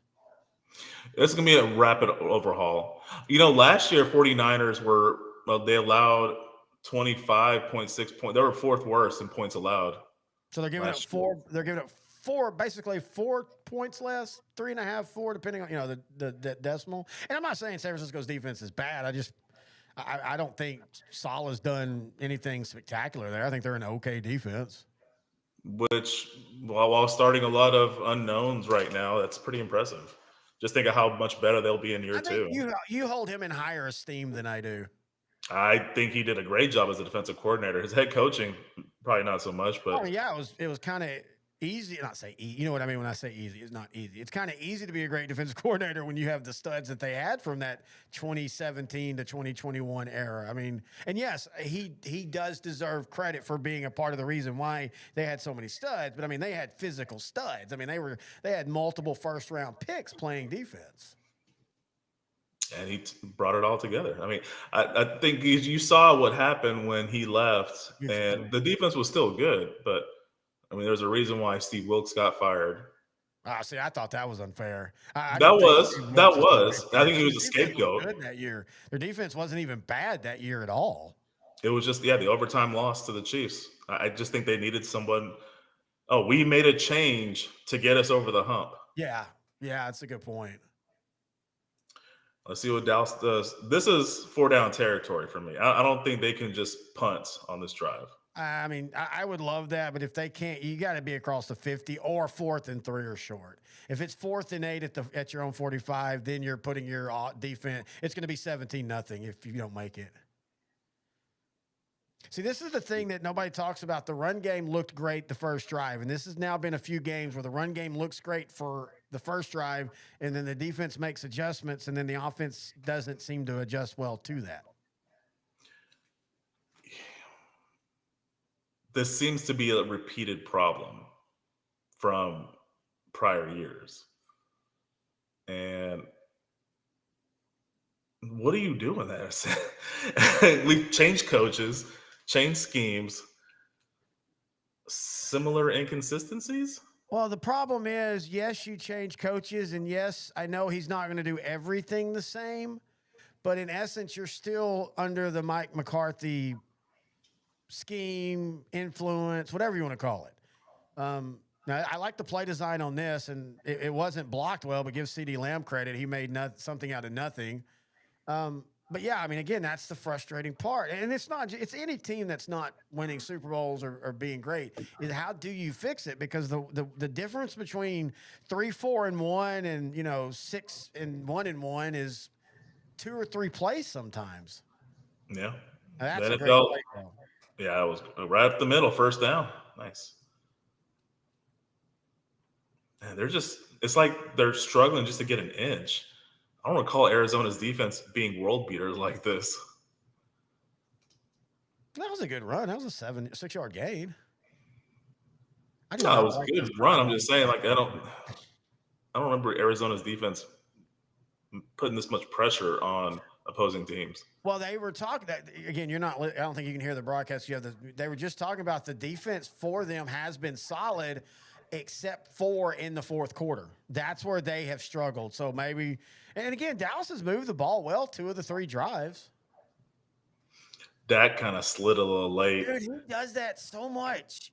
And again, it's first down. So you go, okay, you're going to get the 1 yard, but damn, man, sometimes just take it. Man, he's lucky that secondary guy didn't. Buda Baker. He's lucky that Baker didn't just try to unload on him. He should have. Take the flag, Dak. It'd be out for the season if that happened. Oh, he just overthrows him. I haven't seen much of Pickens in this game. He's had a couple catches. What is the deal with their replay camera? Is it real grainy on your side too? A little bit. Yeah, Dak just threw that a little too far. That should have been a touchdown, though. Dak will look at that tomorrow and say that should have been a touchdown. Yeah. Oh, Pickens is the leading receiver. I guess I was confusing. I thought it might have been CD was making those catches. There we go. First down. Yeah, Mario said the Titans feasted on the card. The Titans feasted? I'm sorry. Excuse me? The Titans what? What do you think of Mike McCoy in his 3 games as interim head coach? I thought he would get the win in the revenge game against the Chargers, the team he coached for, 3-4 seasons? Why'd you think he'd get the win in that game? Nah, I'm just making up stuff. But I do feel bad for the Chargers, though, because, Ronnie Staley Staley's out for the year. Not Staley, but their left tackle's out for the year. Offseason. damn it. And Joe Alt got hurt, got back, got hurt again. He's out for the year. So both their tackles are out for the Slater. Is it Slater? Yeah, Rashawn Slater. Sorry. Yeah, Rashawn Slater. Mario says more of the same. Yeah, I will admit, and I look, I am not one of those that's stupid and go, oh, he's a bust. I will admit, Cam Ward has not been as good as I thought he would be to start the year. I've really been surprised by that. I was kind of more impressed with Drake May last year than I am with Cam Ward this year, because that's kind of a sort of a similar comparison because the Patriots. Huh? Sorry, another flag. My bad. No, I was going to say the Patriots didn't have an offensive line, nor did they have receiving help for Drake May, but he was getting out and doing. Good job, Cowboys. Come on, Fergie.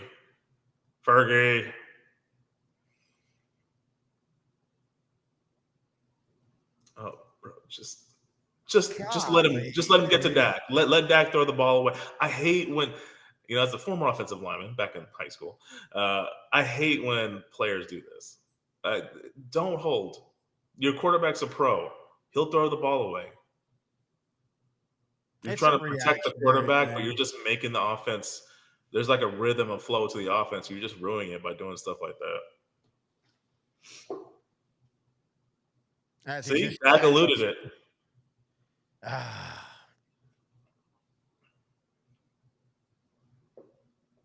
I feel like this is one of those games. If Dallas loses this, the locker room deflates. Possibly. Depends on how they lose. I mean, you're supposed to be great at home, even if you suck on the road and your defense sucks home. Your offense is still going to score points. And if you don't do that in this game, then you're literally okay. You're 3-5-1, and out of your 5 losses, 3 of them have been to teams that we all counted as wins at the beginning of the year: the Bears, the Panthers, and now the Cardinals. If they lose this one, and see, and of course that happens. Wow, dude. Yeah, this team is done. They are cooked. You can see it on the faces, man. I am very surprised at how uninspired this team is playing tonight. So, what are the second half adjustments? I mean, if you're not inspired, this isn't on the coaches at this point. This is on the players. No, Stephen A's having a wonderful time right now. No, he's not. That's all a bit. Oh, I mean, I know it's a bit, but he's gonna be.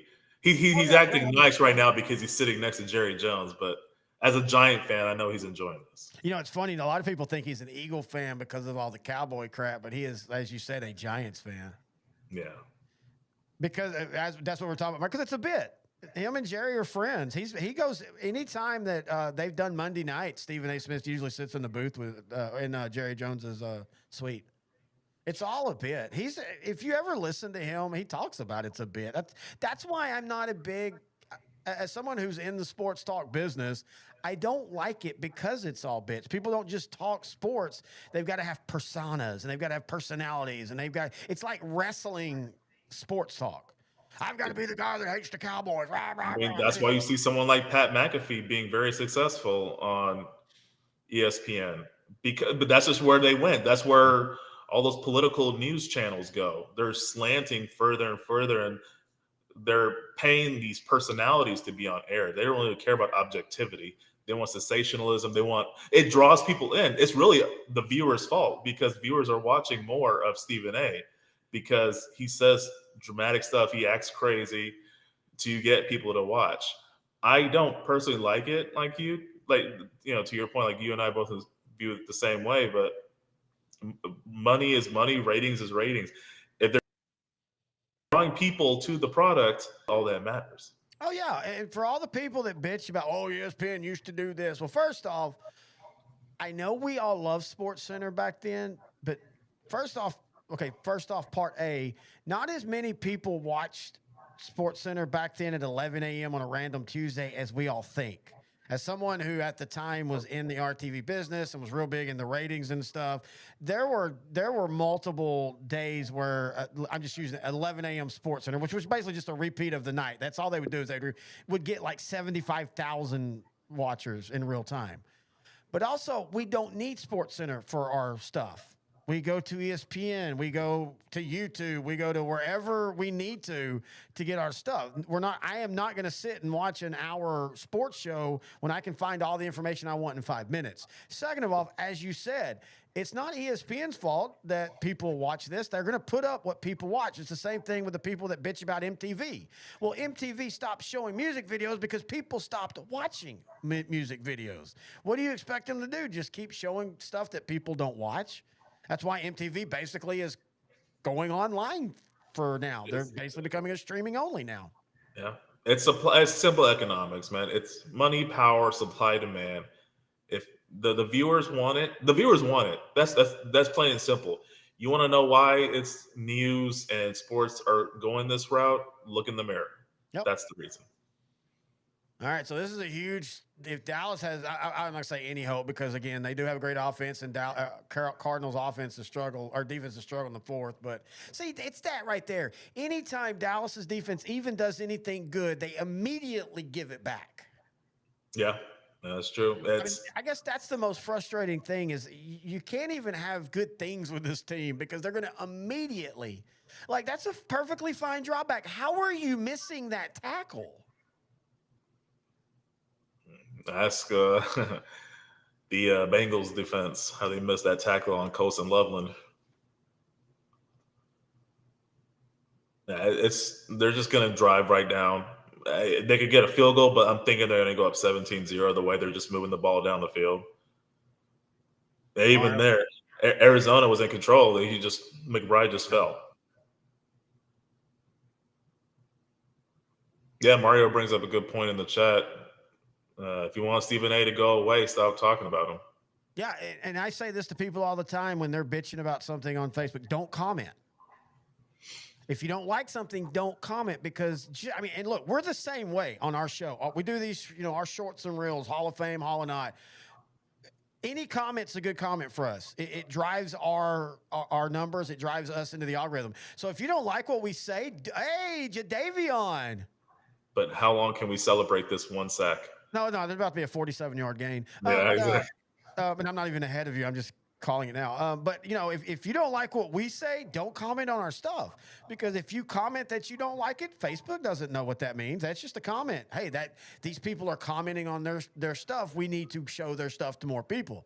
So Mario's 100% right. If you don't like something, don't comment on it unless you understand that you commenting on it is going to just keep driving, that kind of stuff. I mean, you and I are not playing a bit. We're just being ourselves. We're not trying to be characters. We just want. You're not really black, and I'm not really white. That's the big. Yeah, exactly. We just like objectivity. Is that just get a defensive? Hang on. Can you Google this?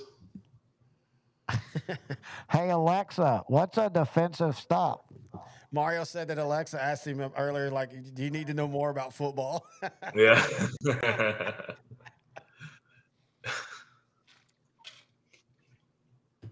It looks like the Cowboys defense just made the Arizona offense leave the field. News. Jerry Jones has announced that at halftime, they're going to put this defense into the Ring of Honor for making a third down stop. I'm really curious what that trade tomorrow is going to be. I hope it's like just some throwaway. He was just messing with the media. I don't think there's a trade. Or if it is, it'll be something small. Oh! Block! Oh! Get on it! Oh! Cowboys going to the Super Bowl. We them boys. Shot. Yo. Sam Williams. We were just talking on the drive. Oh, yes. We're just saying he has been such a disappointment. Dude, now that, all jokes aside, This is something that can change the whole tenor of a game right here. Football is a game of momentum. Oh, cheers. Touchdown, Cowboys. Block punt. Man. Just what they needed, too. This game was all Arizona. Typical Cowboy fashion, it hit off his helmet. He didn't even block it with his hand. He blocked it with his face mask. I don't care. You know what's about to happen, right? In about 5 minutes, we'll be like, Sam Williams is in the blue tent for a possible concussion. That's it. They needed that. Like, seriously, all jokes aside, they needed that so much. Because even now, if the Cardinals go down and score a touchdown, it's still a 10-point game. You have some kind of momentum. Watch. Boop. He seriously might have a concussion. Yeah. You're off the face mask. Nice. All right, 10-7. Arizona. This is a game now, officially. Yes, sir. You know, Tennessee scored on a punt return and a pick six yesterday. Yes, sir. We can, it can be done. We don't have to score on offense, technically. I'm a little perturbed about the Dallas offense. It's penalties and mistakes. It's not like bad execution as far as what the calls being played or anything like that. It's just every time they take 2 steps forward, they take 1 step back.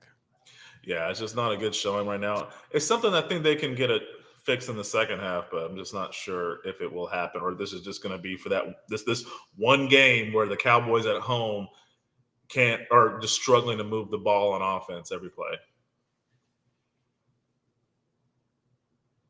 I don't know if I feel happy though, because I'm worried that Arizona is just going to respond with a touchdown next drive.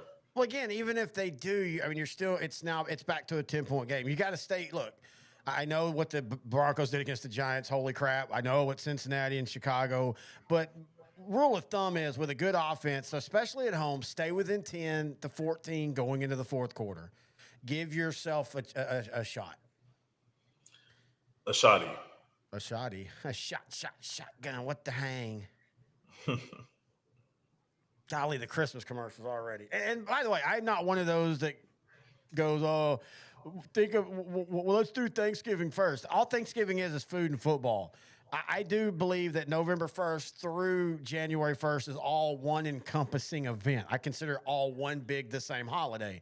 It's got the playoffs for me in high school. You've got, Thanksgiving football, now Christmas football, Black Friday football. You've got the college football playoffs starting in December. But, man, can we at least wait a couple weeks into November before we start throwing down the Christmas-only commercials? Hey, what do you think about Black Friday games? I think I would prefer to call it African American Friday, but you do you. I'm fine with football whenever. Like I don't understand people that want less football. I'm fine with it. I don't get to watch them a lot of times because again, Friday after Thanksgiving is a big high school playoff day. But I watch them on my phone if it's a game. It's a game I want to watch.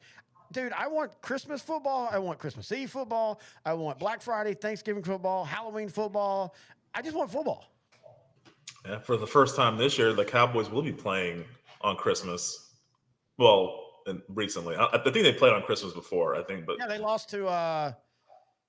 They played on Christmas multiple times. I think they lost to Tennessee or the Ravens like 24-0 one year on Christmas, and they just played on Christmas like a couple years ago. Oh, is that recent? Oh, okay. Was it like on a weekend? I think it was a weekend game. That does sound familiar. But yeah, it'll be, I think, in the middle of the week. Or this might be Thursday Night Football. I'll have to look and see when December 25th falls this year. But yeah, Cowboys play at Washington. Oh, it's a Thursday, so it'll be basically Thursday Night Football. Well, it's at noon, though. Oh, they'll probably have multiple games on Christmas. Yeah, 2010. They've played on Christmas Day. They don't have a great record on Christmas Day, oddly enough. Hang on. I'm going to watch this play. I will say this as good drop off by Brissett. Again, bad tackling. The Dallas defensive line is getting to the quarterback. They played a division playoff game in 1971 against Minnesota and won. They beat the Cardinals famously, 1995. Jerry Maguire. Emmitt Smith breaks the record. They lost to the Titans, the Eagles, and then Arizona, 2000, 2006, and 2010. Ouch. Yeah, I always love watching Jerry Maguire because I remember almost every play from that Cardinal game, and of course the ending was different. Again, we did a short on that. I always thought the funniest thing about that was them filming a movie about a wide receiver for the Cardinals who goes off, and Kevin Williams for the Cowboys that game went absolutely nuclear, 225 yards or something like that. Like we've talked about it on a short with that Giant game, but if you ever did quarter season MVPs, Kevin Williams, the last part of the 95 season, basically, I still contend saved the Dallas Cowboys. Yeah, Michael Irvin really helped them that season for the first 11, 12 games. But Kevin Williams really came in those, at least the final 2 games for sure, and then he just carried it over. I mean, they made him the number 2 wide receiver in '96, and they were very confident in that. And he was a special teams ace before that, but it didn't really work out consistently as number 2. Well, they made him a number 2 in 95. Harper was gone after the 94 season. Yeah, but like there was talk about him actually being a borderline number 1 after what he did toward the end of that Oh, season. yeah. Kevin Williams' problem was it's kind of like Turpin. I think a lot was his size. Yeah, I mean, he should have, in today's world, he'd only be a slot yeah, and run 90% of his plays from there. And Kevin Williams, his special teams accomplishments are very underrated for Dallas. Again, going back to like 93, they lose the game, but he had the famous punt return against Miami in the ice where he slides into the end zone. In the Super Bowl in 93, he started the very first play, the kickoff to him. He went like 45 yards and set Dallas up for the first points of the game. But as far as a wide receiver, when they needed him to be a number 2, then you were able to get because you got to remember that was an era where there were bigger corners and they were able to kind of lean on him. yeah. But Bobby Taylors of the world, those are From some. Longview, Texas. Yeah, a lot of you Texas, yeah. He was a better basketball player than he was a football player. Him and his brother. I didn't know that. Yeah, they won Did state. Bobby Taylor play at Notre Dame? He Yeah. played basketball there too. Okay, Oh no, I don't think he played basketball. He went football only. But yeah, Longview back then was a basketball power too. They won state. nice. What I is mean, this sorry, Yori? Yori. I don't know what Yori is. Viore. That was Archie Manning was in that commercial. That's why he hasn't been good this year. By the way, speaking of, dude, I don't know what's going to happen with him. But as somebody that was there in person, that man can make all the NFL throws. He has the velocity, the ability to. I mean, he made some key 3rd down and 11. You've got to throw across the hashes, which even in college is actually even harder because it's a wider field. Just dropping just dimes right over the shoulders. I don't know what his career is going to be like going forward, but I legitimately feel like from the 3rd quarter of the Mississippi State game to now, Archie Manning grew up. Yeah, a lot of those sideline throws to the sideline you were mentioning, they were on a dime. They had some velocity. They were very impressive. They were very tough to make. Uh, he was benefiting in the first half with a lot of screen passes that his wide receivers just out athleted Vanderbilt for a touchdown or for big gains.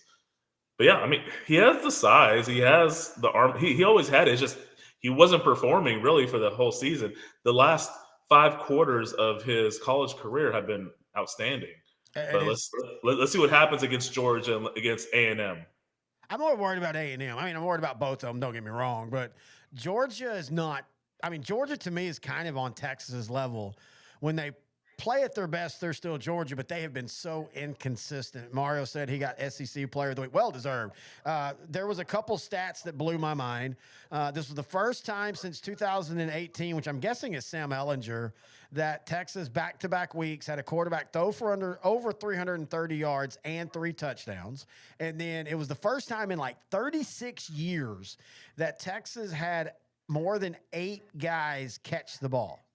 And you got to think about that because that Colt McCoy era, that's what they did, man. They spread the ball around. That's why they were so tough. Is you know they were running that little almost a Texas Tech air raid with the slots with Quan Crosby and then Jordan Shipley on the outside, Bo Scaife and others at tight end through the years. Not just Bo Scaife because he was mainly with Young, but he was there 1 year after. And they were spreading the ball out. I don't know, man. we have seen since that Mississippi State game at the third quarter on what Steve Sarkisian's offense can do when it's clicking, when they're blocking, and when they're not making mistakes. Yes, a lot of their issues in the beginning of the season, because they're young, they're inexperienced. That offensive line, especially. And that offensive line looked good against Vandy. And I know Vandy's not the greatest defense, but they're a solid defense. I mean, it's all enough to hang with a lot of teams this season. All right, come on, Dallas. Stop Arizona. Keep getting the backfield, but they just can't. Man, Jacoby Brissett just wants I'm answer. going to say this. This is the worst linebacking core I've ever seen. And that's going back to the 11 days, 2000, 2001, 2002, the late 80s, hell, even the replacement games. These linebackers have no pursuit and they cannot tackle. Man, you're kind of hating on Dexter Coakley and Dat Win there, sir. No, I've always felt that they were better. They were good average players on bad teams, which makes them look better, if that makes sense. And I like Dexter Coakley, and I like that and win. He's perfectly fine. This is Jadeveon Clowney's best game since he signed. I mean, we're actually talking about him. All right, just hold him to a field goal. Man, I hope they hold him to a field goal. I don't see it happening. Well, if they can make it, if they can go in 17-10, Yeah. I mean, if you get the ball at the 30-yard line, Aubrey's in play. Hey, you get the ball on the field, Aubrey's in play. In the locker room, Aubrey's in play. Yeah. 125-yard field goal attempt by Brandon Aubrey.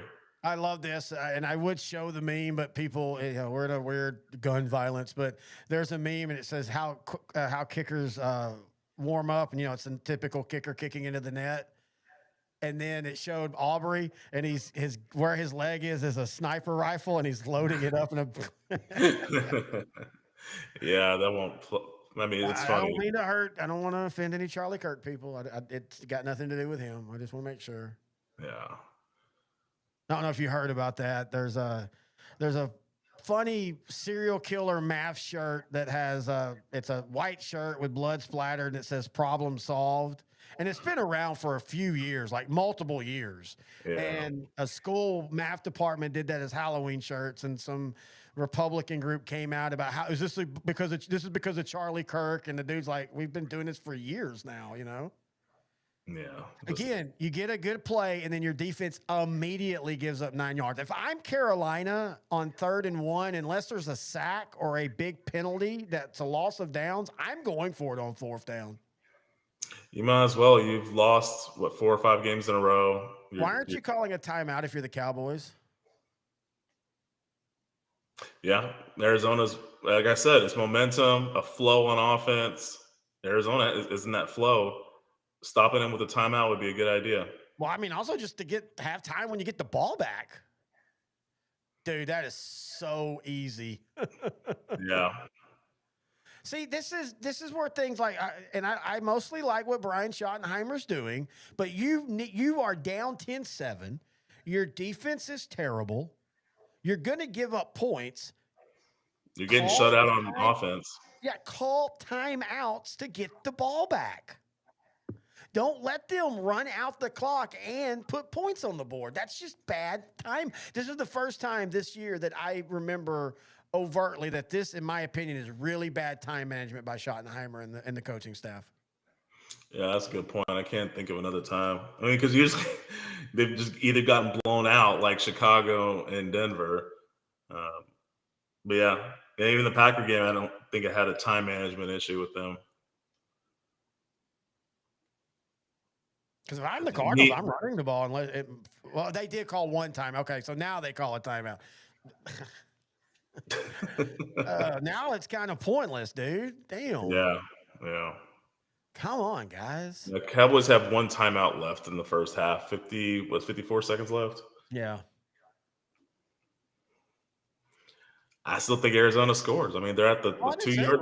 I don't think that's even a question. Right up the middle. I do not like defensive players, no matter what the down, getting a tackle and holding up the fist like 4th down. I noticed that a lot with Vandy and Texas yesterday Mhm. or Saturday. It could be first down, 5 yard gain, and they're holding up the fist like they got it. And it was Sam Williams, dude. Great punt block, but dude, don't celebrate. Hey, this is one of his better games. I understand why he's extra happy right now. He didn't even know where he was. He got kicked in the head. I think his helmet moved a little bit too. No, it did. I'm telling you, that clock got cleaned. He thinks the Super Bowl's in Henrietta this year. Yeah. Nice All right. Troy reference. When the They did- half when the half begins, we will take a quick break to go do the bathroom stuff. All right, touchdown Cardinals. Yep. Jacoby Brissett, quarterback sneak. But you give Dallas time to get in the fit. Like if they go in at half 17-10, I'm not mad. I mean, because again, I know we have the eternal hope when you begin a game, but I mean, to be fair, I'm like, you've only given up 17 points this half. Yeah, man. Sad times, man. Sad times. So does Jacoby Brissett's playing over the last 3 games now, or 2 games and a half? I think that does make that conversation about Murray more interesting. And I'm not saying that they're going to want Jacoby Brissett as your future quarterback because I like Brissett and he's having a nice run, but he's a backup for a reason because just like a Cooper Rush, he'll have a 3-game run and then next week he'll throw for 4 interceptions or he'll be. But I do think it makes them have that conversation about Murray because let's remember, this staff and this regime did not draft Kyler Murray. And that is always a big thing in the NFL. As a GM, you want your guy to lead your team. And honestly, Brissett's probably looked better than Kyler Murray this season. And I know it's only been, 3 games, but yeah. Yeah. Again, Brissett's shown he can do this. He can have these stretches. I will say, just like Sam Darnold, just like Baker Mayfield, I could see a second act for Kyler Murray. It's not that he's not talented. He's proven he can play well. And again, it's not like he's been terrible this year. It's not like, he's just been out there throwing, 10 interceptions and 2 touchdowns or any stretch. It's just in today's NFL, it's just the quarterbacks, man. I feel bad for NFL quarterbacks. He's so far this year, 68% completion, 962 yards in 5 games, 6 touchdowns and 3 interceptions. That's not terrible. But in today's NFL, that's considered pretty bad. if there's a divorce in Arizona, where do you think are possible landing destinations? Like, would the Jets be an ideal spot for him since the Jets really need a quarterback? I don't know. I still think Justin Fields has a chance to rectify that.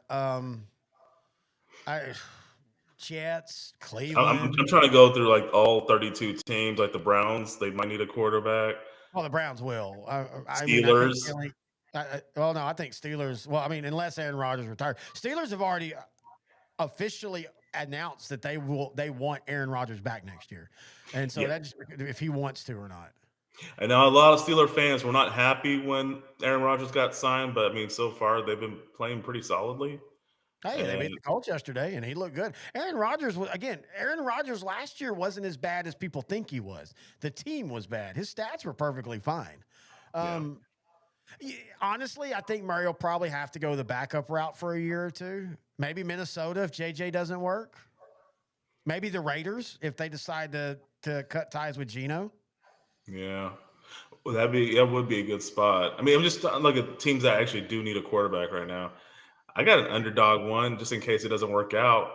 Jacksonville.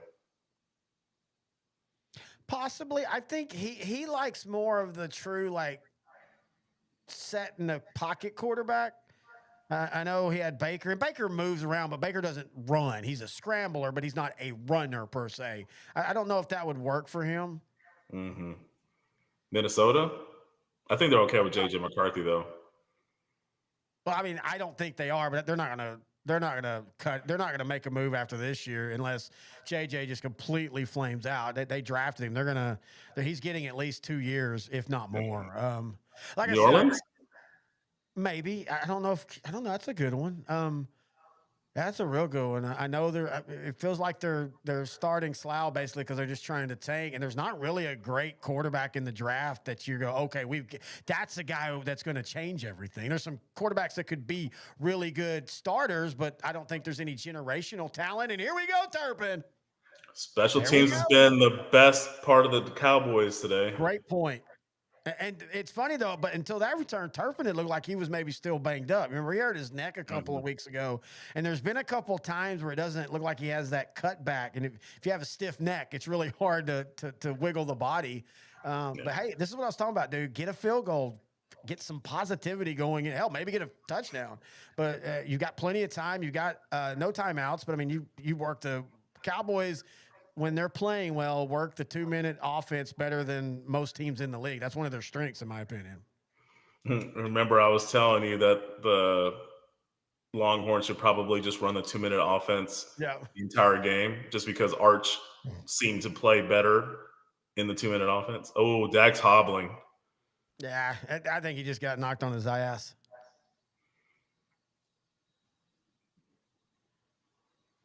Oh no, he got his ankle rolled up. Well, actually, dude, he fell holding both ankles. Look, he goes to the right ankle. Watch. Ow, no, ow, that one too. Oh, I'm not laughing at his injury. It's just that's the but Cowboys. you're laughing at his injury. That's just the Cowboys in the moment right now, dude. I think we're in Aubrey's range, right? That's what they were just talking about. I mean, That was what funny. does it hurt with 20-something seconds left? If you can't get a first down, screw it. Let him try it. They're worried they'll be blocked and returned, or just returned in general for a touchdown. First down. Well, I think you know one thing. If Aubrey misses, he's going to at least miss into the into the end line. I don't think he's going to kick it into the end zone. It won't be short. What are you doing? He went out of bounds. They, What? huh? I guess they said he was down inbounds. Uh-oh, he has a chance to tie the record. Tie? We've already experienced a tie this season with the Cowboys. You do realize if he makes this, it's a 7-point game and they're tracked for a tie. That would be cool though if in back-to-back days we had the field goal record broken and tied. That'd be kind of cool. Yeah. Let's forget Justin Tucker as much as possible. Massage Tucker. Those U2 graduates. Hey, not today. He missed it. Trash. He had the distance. He just missed it. All right, it's halftime. The Cowboys are trailing 17-7. We're going to take a quick break.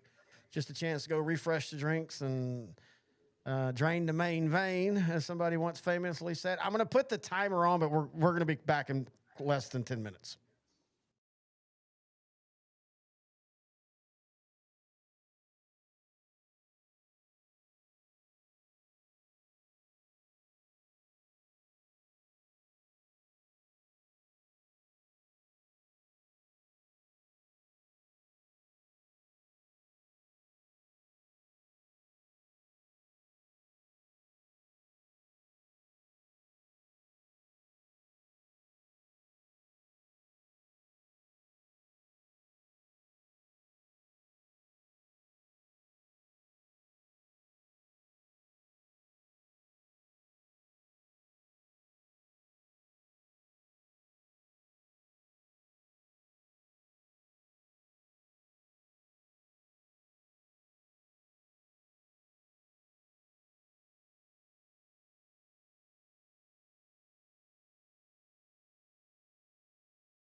All right, I'm back. Hey, you're back too. How you doing, buddy? You didn't um, even warn me that you're back. uh, what are you gonna do? Show up naked or something? Um, wait, what? Uh, I am surprised at how the offense has struggled this much. Dak hadn't even hit 100 yards on the day. Yeah, that was the thing I thought they were going to be doing well at. I thought it was going to be a shootout. Maybe it's a second half game. Maybe there's an offensive explosion. I mean, Arizona does get the ball to start the second half, so it could be I 24 think to there 7. will be. I think there will be. And again, talking about it, the Cardinals have struggled in the fourth quarter defensively. Um, I mean, So for it definitely, again, huh? I mean, it could definitely happen. Dak's only completed passes to 3 different receivers. I think distributing the ball out a little bit more. But really, though, when you have George Pickens and CeeDee Lamb, someone's going to be open. I mean, come on. And Jake Ferguson. There's 3 legitimate Pro Bowlers right on your team. Like, come on. Arizona's Jake, not a world beater on defense. Jake is a frustrating tight end because I feel like he's leading the league in all of this for tight ends, but all of it's the same play. It's just the bootleg rollout, bootleg rollout. Their tight ends are best in this offense when they're using them down the seam, and I don't know why they've gotten away from doing that. Deron Bland already has 10 tackles in this game. That's not a good stat. Yeah. Sounds like a good stat, but not a good stat. And Yeah. Yeah. he's given up a touchdown in one of the most, you know, if they did the Moss thing, like they used to, that would be on it next week because I mean it was just so embarrassingly bad. Yeah. And what I said about Brandon Aubrey, no, Brandon, you're not trash. I apologize. I was trying to get some shock value there. He had the distance. He just missed it to Yeah, the distance. I always wall. knew that wasn't going to be a problem with Aubrey. Aubrey has the cannon of a leg. I'm not even sure what's going on here. It's Jimmy Kimmel. His studio production guy's a big Cowboy fan. So is his cousin Sal. Bill Simmons does a podcast with him. Bill Simmons, a lot of people don't know, used to write for the Jimmy Kimmel Show for a while. And the guy that he has on with his Sunday night, he records a podcast Sunday night about the day's football. He's a big Cowboy fan. And he's from like Philadelphia or something. Oh, interesting. Okay. All right. Big college game this weekend. BYU and Texas Tech. Who do you I think is don't going to win that one? I just, man, and hey, give them credit because they keep winning. But anytime I watch BYU, I'm so unimpressed. Yeah, same here. But they're number 8 in the country. They're 8-0. Tech's number 9. They're 8-1. Tech looks more impressive. I'm going to go ahead and say Tech. I do hate that it's an 11 a.m. game. 'Cause I feel like that's the game of the weekend. Like that should be. I wish they could flex it tonight, but yeah, I think Tech wins. I'm not sure. I really don't know how good BYU is, but I know they beat Utah, so they have to be somewhat decent. I have to look at the schedule. There must be. I know Texas is off. It must be a light schedule. I mean, I know it means something for the Big 12 and it means something for a playoff spot. But if that's the game of the week, it must be a bad college week. Yeah, because I'm looking around the country. Um, Oregon plays at Iowa. Tulane plays at Memphis. That'll be record-wise. That's a good game. An underrated one to me is Northwestern at USC. And then, like an upset alert for me is Georgia at Mississippi State. Navy's at Notre Dame. LSU's at Alabama. Wake Forest at Virginia. Virginia's just been shaky all year, but they're 8-1. So, yeah, Yeah, they're kind of like BYU. They don't look great, but they keep doing it. yeah. A&M at Missouri will be great too. That'll be. I think the those 2 Texas games are probably the best games of the weekend, in my opinion. Here they're showing the fairs and Look how bad. That's terrible tackling. Great play. That was a Loveland breakout game. Cole Kmet got hurt in this game, so Loveland got more of the load, and he responded. He had a really good game. more the load. Immature, sir.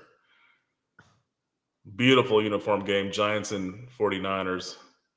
I had 3 10s this weekend as far as uniforms. Yeah, bring them up. Let's talk about them now as we're at halftime. Yeah, sure. So so 49ers Giants best uniform of the weekend. It was day game in New York. New York wore their 80s, 70s, 80s look with the giant logo. And Colts Steelers also a 10. That was just beautiful. The overcast in Pittsburgh, Colts all white, Pittsburgh blue, black and silver, or black and gold. Yeah. And then also Seahawks and Commanders, Sunday Night Football. Both teams went with their retro looks. Of course, Washington can't go full retro. They had to put the W instead of, The the other. Redskin. Yeah. The Redskin. Say the word. Falcons, Patriots. I thought that was really nice. I don't remember. The Falcons were all white with the black Yeah, they helmet. were all white with the black helmets, and then the Patriots wore their normal home look. But again, day game in New England, it's just the way it looked on the field was beautiful to me. And that's always a fun match. It's you don't see that matchup a lot, so it's kind of wow. That's a weird look. You know, it's like when you see. I was watching something the other day, and it was Tampa playing.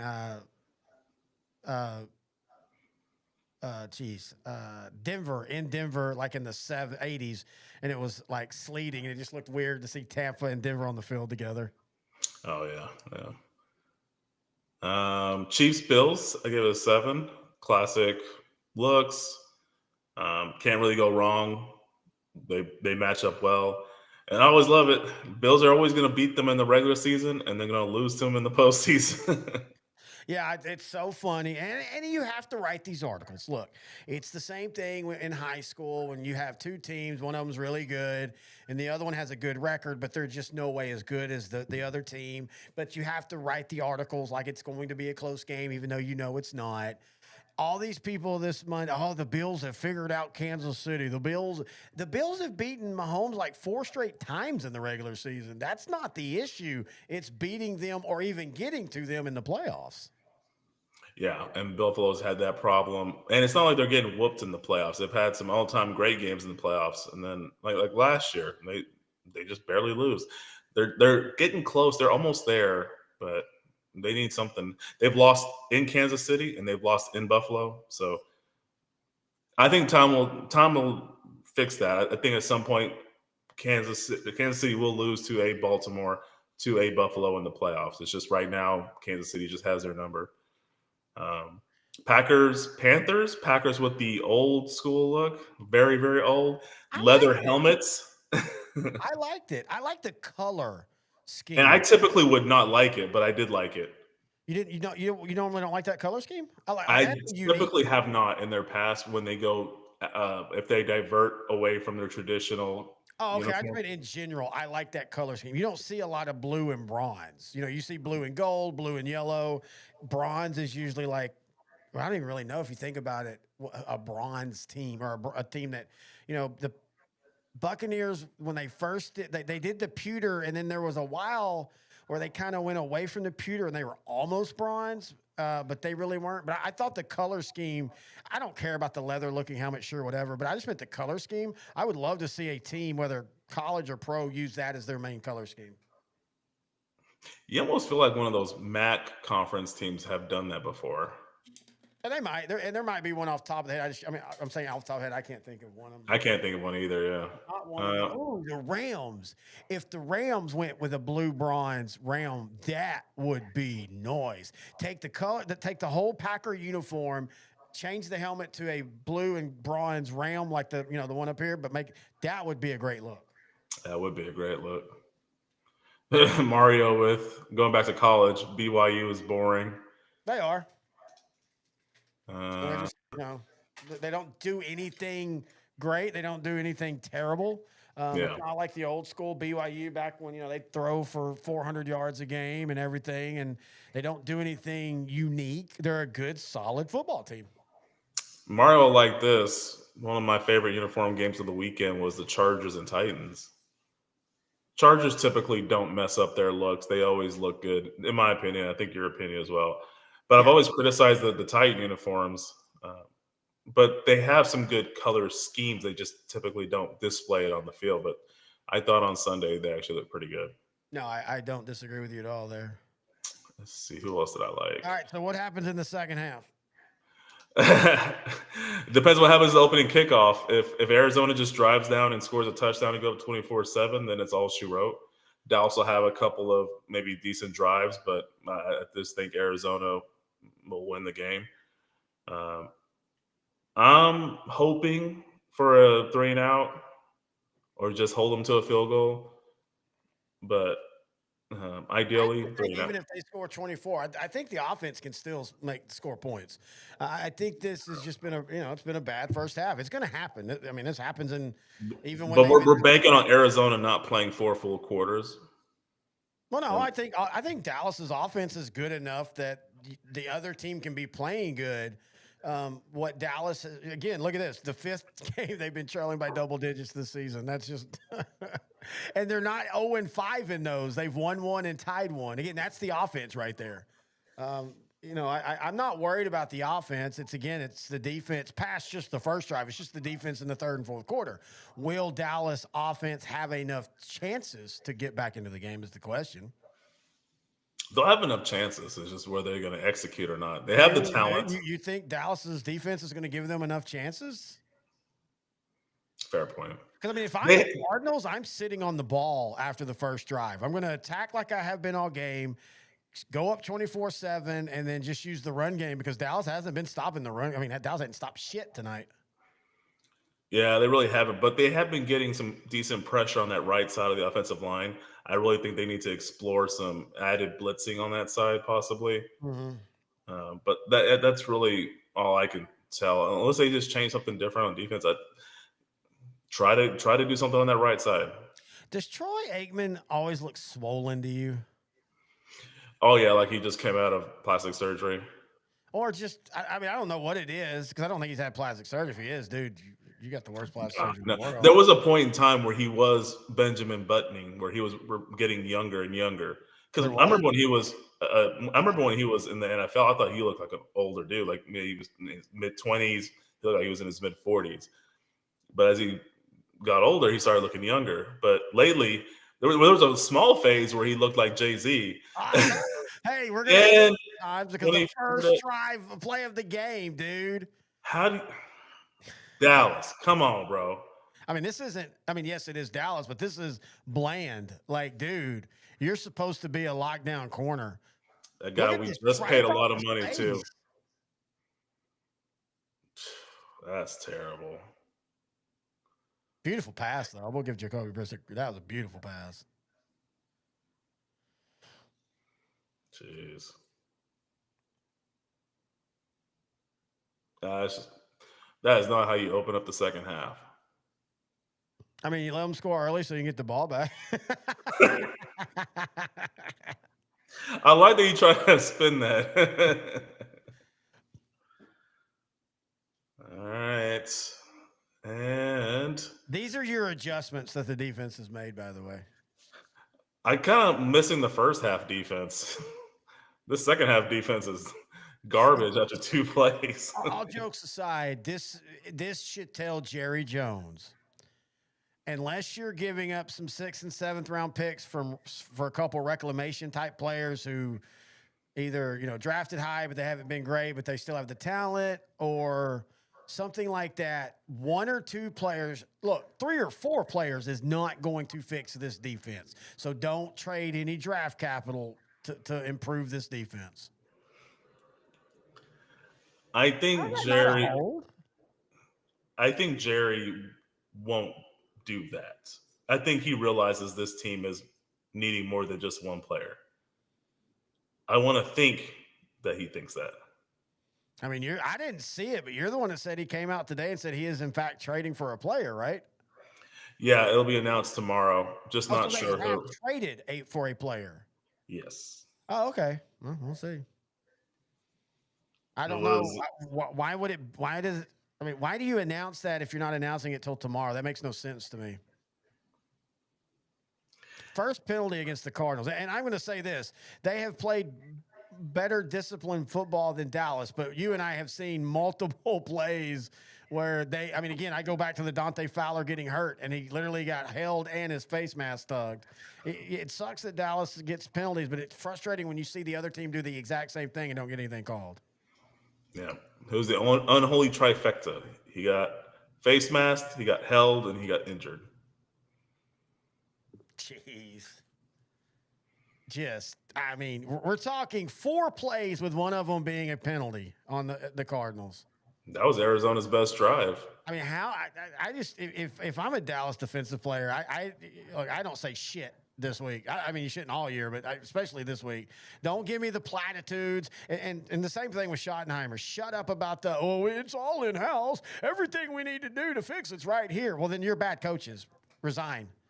If you're not fixing it and you're claiming the talent's all there, then resign because obviously you're not doing a good job. Matt Eberflus, fall on your own damn sword. I mean, this is pathetic, dude. They're not even trying. The 2020 defense I thought was the worst I'd ever seen, and this defense is making them look like a bunch of all pros. I don't know how you come out of halftime and respond that way on defense. Arizona got aggressive and it paid off. Dallas just looked flat-footed. That's piss poor. That's just terrible. I don't know. What does the offense do? Are they going to respond with a touchdown? I don't think so. I mean, if they do, they're 10 points down, and I think they will. I think you're going to start seeing them score more points. They had started moving the ball better in that fourth or that end of the second half. But again, the problem is now you've put so much pressure on them that they can't make one mistake or the drive's gone. Yeah. And I'm going to say this, and I don't mean you need to go out and name everybody, but I'm getting so tired of this attitude of, a coach can't call out players in the media. That's crappy. That's unprofessional. Well, when you're playing unprofessional and your defense looks like they're on skates the whole game, I think it should be okay for the coach to go, hey, you know what? We suck defensively, and our players need to play better. Chase Brown, running back for the Bengals, kind of did something similar about the defense, and it didn't really go over well. Now, players are different. You're in the locker room with those guys. You got to look at them across the eyes, and you're not in an authoritative position.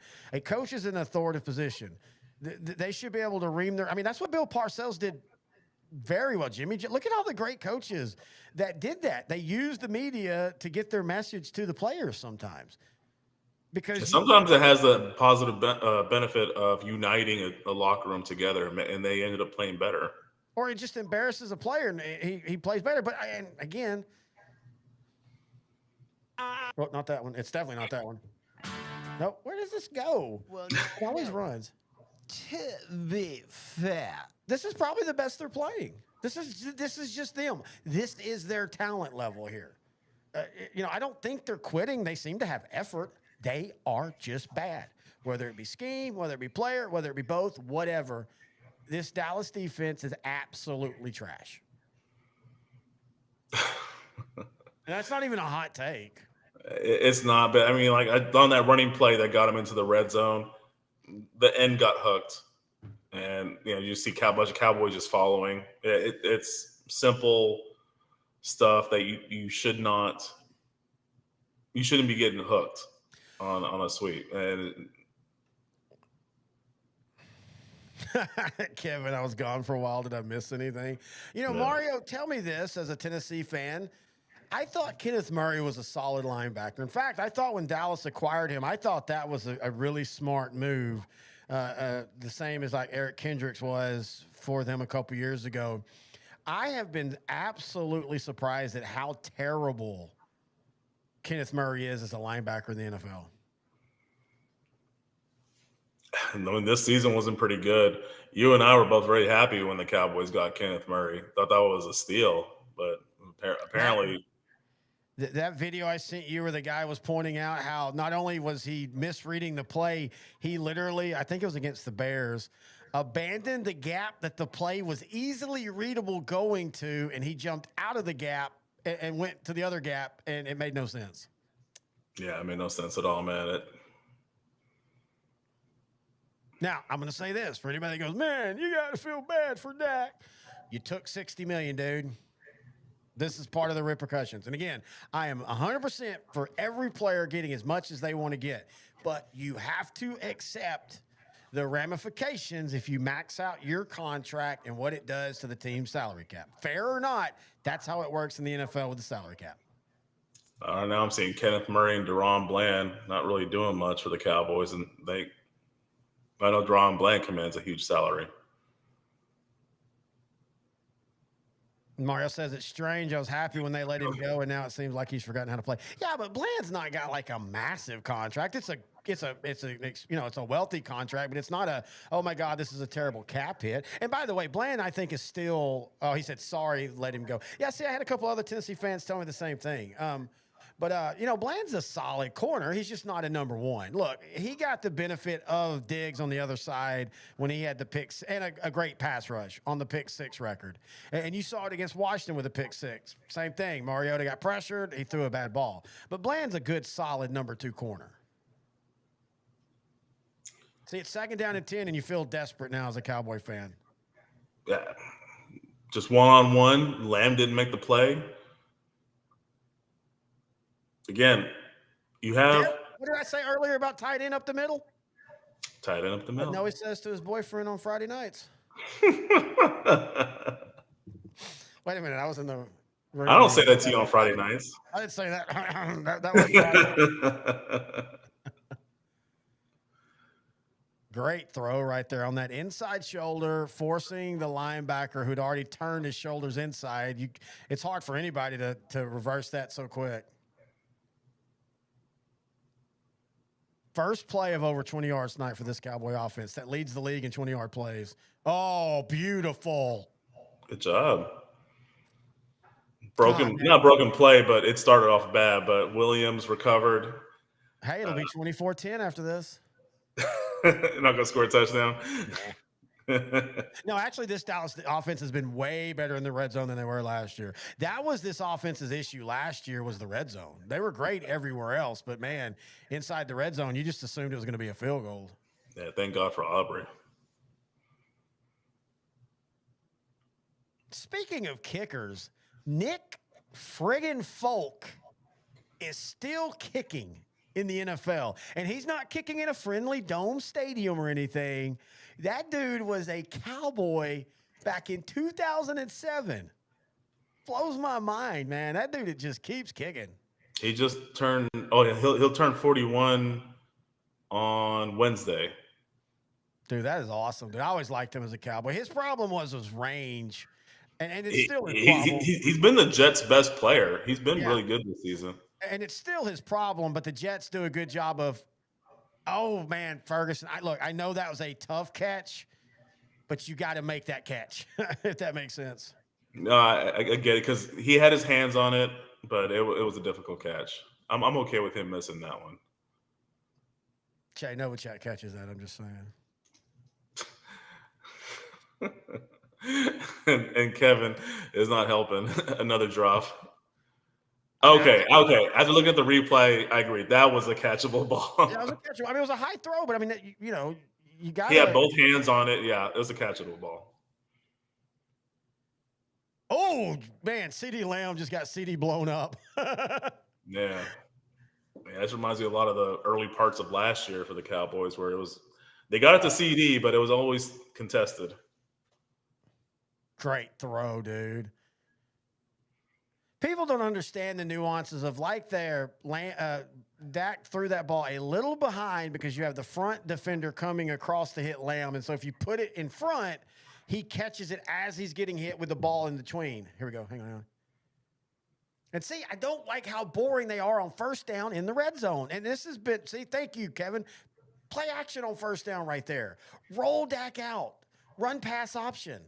Now you're going to do it on second down, and the Cardinals are going to expect it. They're going to drop that in. He's going to act like he's going to rush, and he's going to drop back. So, again, 24-10. Here we come.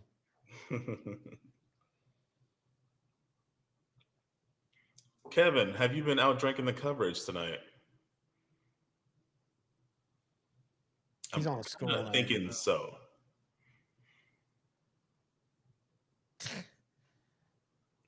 Second time. Terry, haha, you were wrong. It was Second- just a drop back sack. Second, look, I love Dak, but second time in this game, he has been sacked in the red zone. You don't get sacked in the red zone. You don't have, it's very hard to get called for any type of intentional grounding in the end zone. Just throw it into the back of the end zone. Yeah. Kevin, what have you been drinking tonight, sir?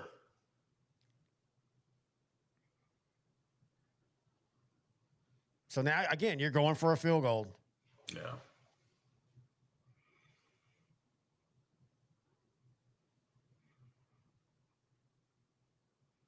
See, this just, I mean, what was the purpose of that play? You're already in field goal range. Are you just trying to get even better field goal range? Or is this 4-down territory? No, you're hoping. I mean, look, I get it. The Cardinals dropped 5 into the end zone. You're hoping he makes a catch, he spins and breaks a tackle. That's. I mean, at that point, that's all you can do, dude. Because look, watch this. They're going to show the. See, you've got too many people. You throw it in the end zone, it's an interception. You're just trying to throw it and move on. No, I agree with Kevin. That's a give up play. Well, it is, but I mean, what else are you going to do? If you throw it in the end zone, it's an interception. So, I mean, I know it sounds crazy, but as he kicks this through, it's a 14-point game. What did we say? When you have an offense like Dallas, if you can go into the fourth quarter down 10-14, you're at least still in play. A lot of games this season have been decided in the fourth quarter where I know games are decided in the fourth quarter, but huge offensive explosions have been happening in the fourth quarter. Yeah, I mean, again, yesterday, what was that score going into the third quarter, actually? For which game? The Bears. Oh, I don't know. Let me go check. Let me do some investigating. I'm looking too, sir. There were 31 points scored in that fourth quarter. 16 by the Bears, 15 by the Bengals. Nice. Yeah, the Broncos were kind of having the cornering the market this season in fourth quarter scoring. In the Texan game, they were down, I think 7 to 15, and then they scored 11 points in the fourth quarter. But yeah, like for example, the Giant game, they scored 33 points in the fourth quarter. I want to see other games like that. Yeah, I guess not much in some of the other games. Yeah, Giants and 49ers scored 2 touchdowns each in the fourth quarter. Of course, as you said, I mean, not only have they done, Oscar-nominated actress, Christmas Vacation icon, the movie Christmas Vacation, Diane Ladd has passed away at 81. Oh yeah, that's Laura Dern's mother. Laura Dern's mom. She was the mom in Christmas Vacation, which I will be watching here in about 37 days. So a shot to Diane Ladd. Cheers. Yee, we loved you.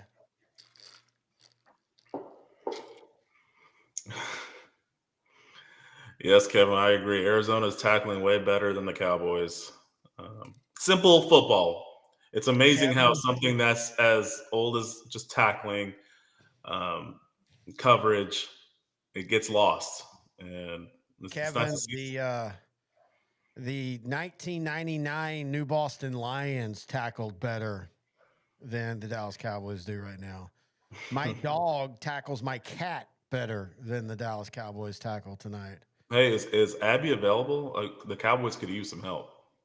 Yeah, I mean, pay her in treats. Diane Ladd was labeled the Rip-Away Bra Queen by former Dallas Times-Herald. Joe Bob Briggs. I love Joe Bob Briggs. He's still going, by the way. He still does his horror show. It's on the Chiller or whatever it's called. I think it's called Chiller or Shutter. I don't know if you. Oh, good Lord! Now the special teams goes to crap. This is how bad teams lose. It's never one thing. It's one thing that has been well all game long, and then when you finally get a good step forward, then they suck. Well, I'm glad the Cowboys waited until prime time to really have their worst performance this season. I think it helps. I think it helps going forward. Because you can't hide this if you're Jerry Jones. You can't pretend like, oh, we make one trade, we're going to be good. I mean, he had Stephen A. sitting right next to him watching a lot of this. All right, let's see what Arizona does here. 14 points in the third quarter. I say they score in 7 plays. Yes or no? I think 3 plays. Well, first one. I mean, you know, you and I have watched many, many, many bad teams. I've watched them at the high school level, the college level, the pro level, little league, everything. It is. Wait. Okay, I'm reading what he said. I have never seen a defense so bad at everything. Like Dan Quinn's defense was bad at the run, but damn it, they got to the quarterback and they could create pressure. The 2020 defense was bad at the pass, but okay against the run. This defense is just bad. Like everything about it is bad. They can't do the basics right. And you know, the craziest thing is he's about to go for 20 again. This defensive line tonight has actually played solid as far as getting to the backfield. They just can't tackle.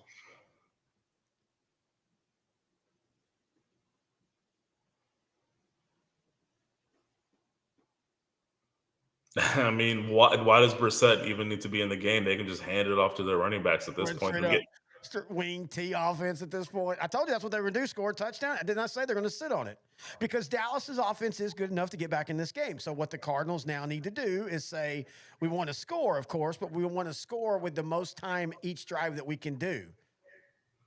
Hell, maybe the Dallas defense should just lay it like you do at the end of the game when you need the ball back. Just let them score and then try to score again. Maybe start. Dude, well, okay, I hate the NFL rules now because if I was Dallas, I'd start onside kicking it the rest of the way out if you make points. Well, you technically can. Yeah, but you have to announce it so there's no surprise. Yeah. I do want – look, I am 100% all for the safety and stuff.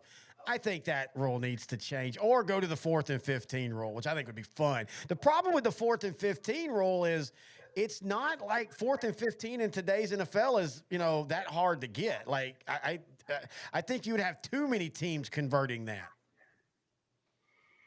And you know what I'm talking about, right? The NFL has talked about possibly changing out the onside kick for a 4th and 15.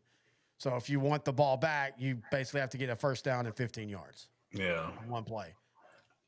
So will that be up for vote next season or? They've talked about it over the last couple of years. It's never been officially proposed, or I think it was one year and then it got pulled. A lot of times you propose something and if you don't have enough votes, you just pull it. And because basically you want to throw an idea out and then it takes a couple of years to get everybody on board. I think eventually they might try it. I just think in today's NFL, again, I think, oh my God. Oh, no tackling. Hey, that wasn't the linebacker fault that time. This has been Bland's worst game. I mean, look, that's a give up right there. Did you see that? Look at this right here. They're showing the close up. Look, he just. I hate players that just can't tackle. That's one of the first things you learn on the defensive side. Grab, get a penalty. Don't let the guy get ahead past you. What is Kevin on tonight? He is on fire. He's just like us. He's a mad Cowboy fan, dude. This makes no sense. I'm already past mad at this point. Oh, I am too. I'm having fun, dude. I don't care. We joke about it all the time. Next Sunday will be my favorite Sunday of the NFL because the Cowboys are off. I don't have to worry about that shit. We're on a bye. I love that. I can start at noon, get some great food. Studio wife and I can watch some movies while I put the red zone on the laptop, and I can just enjoy the hell out of some football and not worry about it.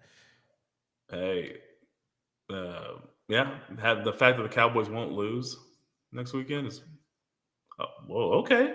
Hey, at least Elam has a little bit of effort. Yeah, he's not going to win that matchup, but I like the gumption there. Hold him to a field goal. You'll only lose by 30. Oh, my gosh.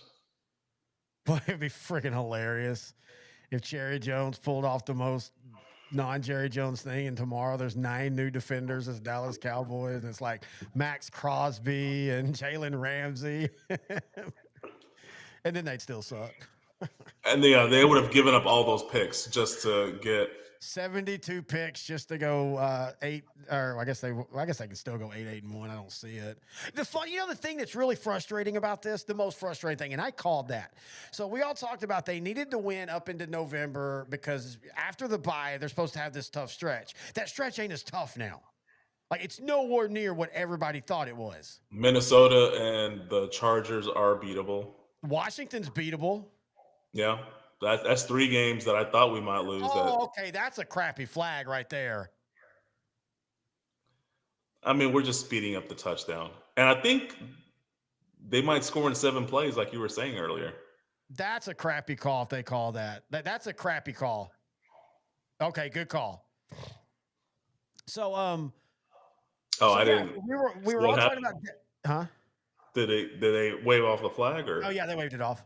Oh, okay, The good. ball got clipped, so the ball got tipped, so it's non. You Oh can't yeah, say yeah. So it's anything. not pass interference. Yeah. But so we all talked about if Dallas was 6-3 or whatever the record is going into that stretch. But now, dude, if they would have just be okay going into that stretch, I mean, Washington's not as good. The Chargers are okay. Even Detroit has a ton of flaws, dude. Detroit has been so up and down this year. You saw what they did Sunday against Minnesota. McCarthy comes back after missing 5 games. Didn't look really good in the first 2 games, and he makes a field goal, 27-10 Arizona. Yeah, and then Minnesota has a big road win against Detroit, a division rival. That NFC North is very wide open right now. Dude, the As NFC compared to the AFC is so trash. Yeah, I don't know who the best team really is. I'm not saying Philadelphia because I don't know how good that team is or how bad that team is. Philadelphia and Green Bay play on a Monday night next week, so that'll be a good indicator, maybe. Tampa 6-2, Seattle 6-2. Heck, Sam Darnold's starting to get some MVP hype. This feels like a year where somebody is going to come out of the NFC that's like, what in the hell how did that happen? And I'm Like not saying, '08 Arizona. well, yeah, someone that's, a 6th seed, a 7th seed, and the 1 seed gets upset. And so they don't have to play the something like that. I don't know. I feel like whoever wins the AFC is the Super Bowl champion. Yeah. The AFC title game is a Super Bowl, essentially. But I mean, last year the AFC was better, but the Eagles were better on that night against the Chiefs. For one, yeah. They play 10 times. I think the Chiefs win that series. Who I don't know, man, because you go back to the other Super Bowl, and Eagles had their way with the Chiefs in that game. The Chiefs just did what the Chiefs do in the Super Bowl at times and had that great fourth quarter. And again, and I don't mean this against Jalen Hurts, but nobody talks about it. He had a massive fumble that kind of changed the whole tone of that game. Yeah, he did, but overall, he had a great game. But yeah, it was a very bad fumble. I I'm hope looking at it's this. the Bills years. McPherson says, I hope it's the Bills years. I'm rooting for the Bills this year. I wanted the Ravens. I don't think they can make it back this year. But I think maybe next year. Again, I think this might end up being a positive for the Ravens because they've kind of needed to retool their defense. It's been on its last legs for the last couple of years, and we've seen that this year. So maybe they can quietly retool. Yeah, I think the Ravens have won 2 in a row, so their season's not over. And Oh, right, especially in the AFC North. the AFC North is very winnable. Pittsburgh has a pretty good matchup actually against the Chargers next week because the Chargers have no offensive line. Herbert's been playing mostly well this season, but I think Pittsburgh got 6 turnovers against the Colts in a big win. If they can get 6 turnovers against the Colts, I think the Chargers are going to have a long day next week. Well, I mean, the Chargers need to have better depth if that's going to completely derail a season. I mean, it sucks. You lose your top. Yeah, but you lose your top offensive lineman, 2 of them. You lose Amari and Hampton for a little bit. You lose your other running back, Najee Harris, for a little bit. There's a lot that they lost. Going into the season, I could have seen them as a sexy Super Bowl pick, just at full strength. We talked about that. You and I really thought that they would take that step. And again, it's not like the Chargers are bad this year. Mm-hmm. Oh, you taught Madubuike. I didn't know that, Kevin. It's pretty cool. Yeah, he was a McKinney guy. I still feel the Broncos aren't 100% the real deal. I like them, But this sluggish through three quarters thing always eventually, well, I say always, hell, the cardiac, well, I guess it affected the cardiac Browns at one point too. Hey, don't throw that next time. Kick the damn field goal and go to the next round, brother. But that always ends up biting a team at the worst time. Yeah, it does. They're just better because their defense hasn't been really playing to what the preseason predictions had, and Knicks has been good at times, just not good for 4 quarters. Running game has sort of been there, uh, but yeah, you feel like they're going to get exposed in the playoffs by a solid team. Which is what happened last year too. They're winning the games they should, which is very important. So he's thrown for 61 completion, which in the Sean Payton offense is terrible. Yeah. 6.1 yards a completion or an attempt. That's average. 17 touchdowns. Okay. 6 interceptions. Not bad. You'd like that interception rate to be a little smaller. But hang on. Dak rolls right. Completed catch. Oh, a shoestring tackler. He scores a touchdown. I don't know why I felt the need to stop talking. I just felt like something big was about to happen when he kind of busted out that backside of the pocket. But yeah, Bo Nix has been perfectly fine. This is a good team, and I think the future is really bright for Denver. I just feel like there's a lot of magic going on this year that's really hard to keep going. But I kind of said that last year with Denver as well. And they Patrick were last Surtain year in that second half of the year. They were coming back. It was just lower scoring games, but they were coming back a lot in those fourth quarters last year. I think their defense is perfectly fine. They don't really need to make changes there. I just think on the offensive side, they might just need more firepower because I think, yeah, I just think they just need another year of seasoning as well. Yeah, I like that Bo Nix is pretty fearless, and I think that'll carry over as he matures and gets better. Is he a franchise quarterback? It looks like he can be. Who, Nix? Yeah. I don't like that term. I don't think that's a thing anymore. I think because I think you look at Baker Mayfield with the Browns, you know, I know they made the playoffs on it, and they should. Isn't that weird? I just realized Baker Mayfield and Drew Brees, the trajectory, because both of them were good with one team, had major injuries, and the teams gave up on them, and then yet they revitalized their career. Now, I'm not saying Baker Mayfield's going to be a Hall of Famer or anything. I just think franchise quarterback is I think any quarterback in the NFL that's worthy of being a valid starter, a top 15 starter, can win a Super Bowl with the right team around them, period. End of the discussion. Trent Dilfer discussion there, yeah. And he never was even a top 15. Though people forget how much of a cannon he had. That dude could throw the ball a country mile. Kevin brought up the question, do you like Jackson Dart? I will say what I viewed of him in college is different how I view him in the pros. In college, I viewed him as a quarterback that can get you big blowout wins against inferior opponents, but then struggle against halfway decent teams. In the pros, it's a small sample, but what I see is a fearless dude that brings some sort of energy to an offense that's missing all kinds of talent. And I kind of want to see what this translates to next year when Scadaboo is back, when Neighbors is back. Maybe improve the offensive line a little bit. I like to see him for a full season with other teams having game tape on him. But so far, I like what he's shown in the NFL. They need a lead running back. Well, they got Tracy and they had Scadaboo. I mean, that's a good 1-2 combo to me. Tracy's below average, and Cam is not. You're not going to get. You're going to have to kick a field goal here. You can't go for it right here. They're going to, but you're going to have. You do not kick the field goal. Stay within possessions. I like Cam, but Cam is not a guy that's going to be we're going to give him 25 carries a game. Cam Scadaboo needs to be the Turpin of their running back. 10 rushes, 5 to 6 receptions, and get somebody else that can run most of the other downs.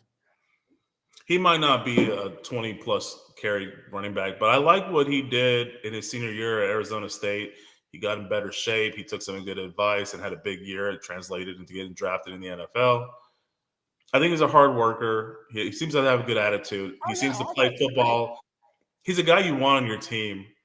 But because of his unique way of playing, his unique personality, I just can't gauge how good he will actually be in the NFL. I hope he recovers fully. I kind of want him to be the every down running back just because I like him. Uh, and he has proven to play well. Like he's had some big games already in just a handful of games. Um, but to your point, be objectively, I don't know if his running style is sustainable. But he's shown, especially in college, that he will adjust his weight. He'll work out. He'll do what he has to do to be on that field. So that part I do like about him. Oh no, I mean I like everything about him, dude. He's a baller. He's that, like you say, the type of guy you want in this team. But I just don't think he's the type of guy that you can say, okay, you're going to get 25 yards a carry or 25 carries a game, and you're going to be a 4.3, 4.4 guy. Yeah. Yards per. I mean, he's a power back. He's a guy that you switch up the pace with him. You get a speed back. You have that guy be your main guy. Then and Scadaboo can catch the ball. He's really good out of the backfield. So use that. In fact, I see a world. I know nobody uses him anymore. I would prefer him more. And I told you this as a wing back. Offset tight end style. I think if you put Cam Scadaboo at tight end, I think you get way more value and longevity out of him because he's not taking the 75 hits a game, but you're using his strength of being able to break tackles in the open field and such. I think he's only like 5'11 though, so he'd kind of be an odd. Make him a why? I think that I have never understood this in sport or in football. The height thing, like I get it with quarterbacks, you got to see over the line and things, but like, okay, what's wrong with a 5'11 receiving tight end that you're not asking to block? You're putting him as Oh, you're not asking him to block. Oh, okay. I Well, mean, yeah, that he's kind of gonna changes block things. some. I mean, he's going to block some as a tight end. You're going to have to block some, but I mean, he blocks as a running back. He picks up blitz coverages and stuff. So put him as an offset tight end, and you're mainly running right routes with him. I just think it saves his career. I mean, health wise, not talent wise. Yeah, I'm not opposed They're to going it. for I it. just never seen a 5'11 tight end, They're going for lit- it. literally ever. Yeah, I'm seeing right now Dak is under center and snap No, and incomplete.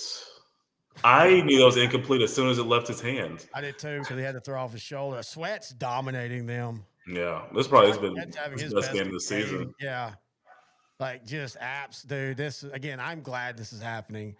I hope Jerry Jones can rescind whatever trade he was talking about.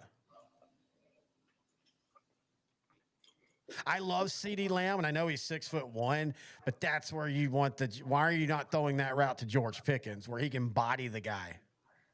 And George Pickens was kind of absent on that drive too. Like you don't have to just look at one player to throw. You have three legitimate targets. No, I mean to be fair, it wasn't like Dak immediately threw. He rolled out and he held on to the ball. It's just again, this is the problem. Your defense is so bad, your offense has to be perfect, and you can tell. You could tell from the first drive, even though they moved the ball well and they went for it, they're already pressing as soon as they take their first snap of the game because they know we've got to score 30 points just to be in the game. And down goes Kevin. But Kevin might miss the one of the greatest comebacks in Cowboys history. You never know. I keep seeing Wingstop commercials. I don't want Wingstop for a while. Yeah. I mean, at least until next Friday. Nah, next Where Friday, are all you can y'all? eat catfish. Do you know where y'all are going this Friday? Or Yeah, you I said told you. Sunnyvale? Sunnyvale, Well, right? we're going to Canton. It's Sunnyvale versus Canton. Oh, okay, gotcha. Canton's 9-0, a quiet 9-0 on the year. Sunnyvale's 8-1. Sunnyvale's got a really good team. We'll be going to Stacy's Catfish in Miller Grove. It's all you can eat. It's set inside an old house. It's a really cool setup. Back in the day when you could eat everything. How much? Yeah. I mean, I'll just eat like 3 catfish and fries and be done. But it's cute to play. Can Grant eat a lot still, or not Oh anymore? yeah. Grant can still do it. I mean, Kevin. I will say catfish is the one I can still tie one on for catfish if the fries aren't too good. I'm a fry guy, so if the fries are good, I end up just eating a ton of those. Canton hasn't been 10-0 since 1964, per Mr. McPherson. Yep. Yeah. Canton is not a traditional school, though. Head coach G.J. Kinney, his freshman year was at Canton. I called that. That was my first radio play-by-play job. You Was the remember you Kansas telling City. me. This is the last week of the regular season, right, Terry? Yes, next week the playoffs start. Just to answer your question, Mario. Playoffs start next week. Yeah, playoffs start next week, my friend. The first 10 weeks of the season always fly by, and then the playoffs always go really slow. Because it's 6 weeks for playoffs, right? Yep. Yeah, we will have the state championship the weekend before Christmas. That'll be nice. Yeah, I can't wait for that. I love the last 2 years. You give me a good crash course on the season, and I do watch some of the sideline and sideline shows, especially the playoff time. And y'all's viewership grows so much in the playoff time because everybody's trying to get some information and not Oh, yeah. to suck up to Grant or anything, but y'all do a really good job of compiling all that for 3 different classes. Entertaining and informative. Thank you, sir. They were Yeah. just showing how basically, again, Josh Sweat caused a play to go haywire because Dak couldn't plant his foot and throw it, even though Lamb did a good cut out and was right there. This is the best defensive performance by the Cardinals all season. But I agree. Like, they haven't been terrible on defense. They've got all these draft picks. They got Walter Nolan, who I wanted Dallas to get. Oh, Marquise Bell's hurt. Oh, fun. Okay. Well, an already bad defense is getting worse.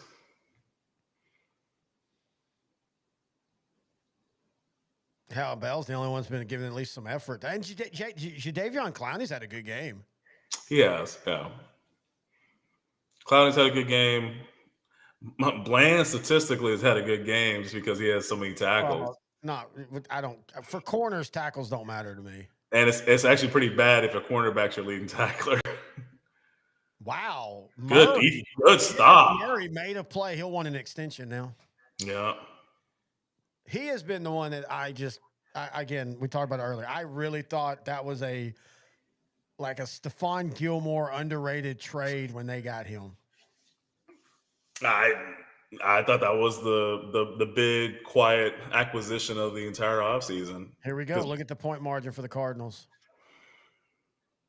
I mean, it's crazy how they do that.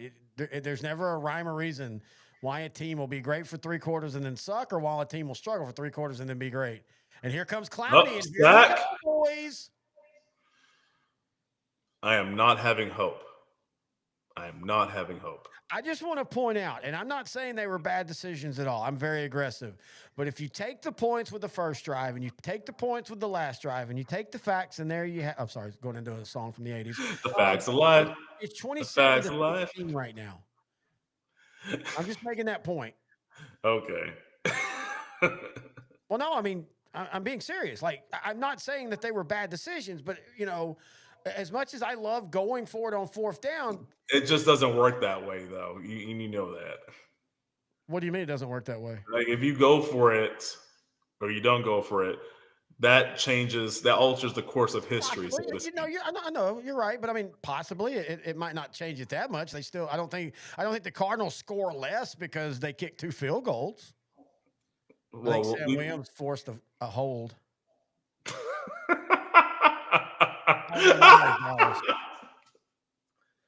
Well, I mean, Sam Williams was held on that. Like, Sam Williams had a great special team game. He was held right there. No, see? Like, seriously, he was held. It was held. Yeah. I wasn't kidding. I think he might have almost got a piece of that one. MVP of the game, Sam Williams? Only on special teams. He made I'm sorry, what is it about over the last 20 years? The Cowboys always getting a fringe linebacker guy that we think will be better, like a Kevin Burnett. Yeah. A Sam Williams, who are solid. They're not terrible, but they never quite reach that next level we think they're going to. And there's a third one I'm thinking of, and I can't remember who it is. I'll remember it like at 2 a.m. Anthony Hitchens? No, Anthony Hitchens was good. I mean, hell, that's why he went to Kansas City on a big contract. No, Anthony Hitchens was a really good linebacker. It's just he was at that time his value was too much for what Dallas pays. Now there's some, but anyway, my point is it's just weird, and I know every team has that, but it's weird for Dallas. It always seems like we'll find this guy in the second or third round, and he'll be just good enough to give you hope, but then he never quite reaches that next level. Randall Godfrey Oh God, no, dude. Randall Griffin was a multi-Pro Bowl linebacker. Again, with Dallas Tennessee. the only reason Dallas let him go was the salary cap. That's the only reason. I can't remember thought who it was. he had a better career at Tennessee though. I thought. I mean, he had a really good career with Dallas. It's just I again guess I felt that he left way too early. because Dallas again salary cap wouldn't resign. That was one I knew. I'm like, this is stupid. Like this is a guy that will be a foundation linebacker, and he was. Trying to go through the list of Cowboy years and good linebacking play. I'm Damian Wilson's coming to my head, but I don't think that would apply Yeah, here. no, you can put that. It's not who I'm thinking of, but that's actually a very good one. The Minnesota Gopher linebacker. I think he was drafted in the second or third round. Maybe that is who I'm thinking of because that's actually a good one to put in. Very solid. It felt like he was always next year will be the year. It never happened. Well, that's a good question. I'm really trying to go through the Rolodex here in my head. Position the Cowboys have always struggled with since Darren Woodson's retired is safety. Well, it's not only that they've struggled, it's that they've not emphasized it at all. Like, oddly, every defensive coordinator since then is not, every defense coordinator has their position. Their guys, Rod Marinelli, defensive line, Dan Quinn, pass rushing ends, Mike Nolan, who the hell knows? But yeah, ever since then, it blows my mind to think where Roy Williams was. But again, I think injury and change of football hurt him as much as anything. I would love him to just commit to being a linebacker. Yeah, but back then you couldn't do that. That's something you could have done now because the way the NFL is different. But back then you still had so many power offenses. If he gains 10 more pounds, I think he loses that step, and then he just becomes a small linebacker. I'd love to see that now, again, because again, Darren Woodson was a linebacker in college who converted to safety. Why are you wearing a mouth thing like it's cold outside, dude? Who you talking about? The tackle, is that Steele? I think it's Steele. Or no, is it Thomas? It's one of the offensive line. Yeah, there he is right there behind Dak. Yeah, it's Thomas, number 71. Look at Arizona faking injuries. What a shame. They're trying to kill this up-tempo offense we have.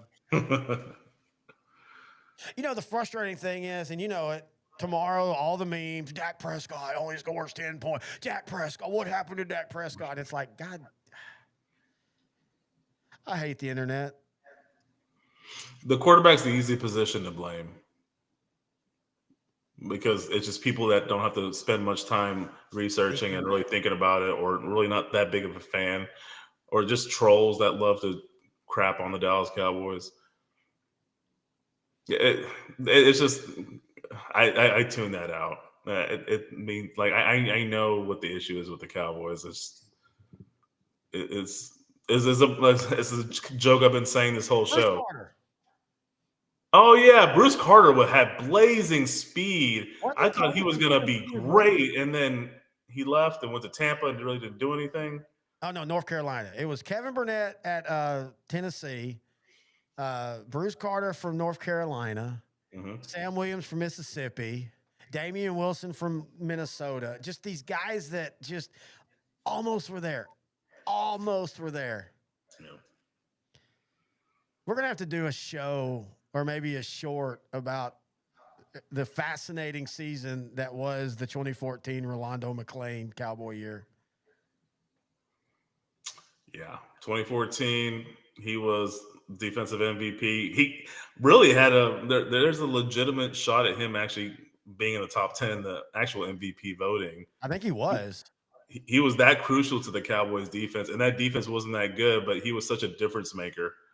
He created Well, he'll create turnovers, that run defense stuffer. wasn't great, but the offense hit it so well that their stats actually look pretty good. Um, he was ninth in defensive player of the year voting and second comeback player of the year. 81 tackles. That doesn't tell you though. 9 tackles for losses, a forced fumble, 2 interceptions, and he just dominated from tackle box. I mean, anything inside, and he started it the next year, and then he never wanted to play football. I mean, it's 100%. I'm not knocking the man for that at all. If you don't want to play, you don't want to play. But man, he had the talent to be an all-time great. He really did, but he just didn't have the mindset for it. Looks like Mac Wilson or Wilson. He's in the medical tent. Yeah, he got a good job by guiding there on the chip block, but he got him underneath that where the pad comes up. You know that Yeah. spot, dude. If you've ever played on the inside, man, you'll get hit there so many times and it hurts. Yep. Oh, first down, Dallas. Can't make anything look easy. Dude, everybody says Flanoy's name different. Flanoy, Flanair, Flanene. We need to do the thing like Terod Taylor did, where you basically just ask him, "Hey, how do you pronounce your name?"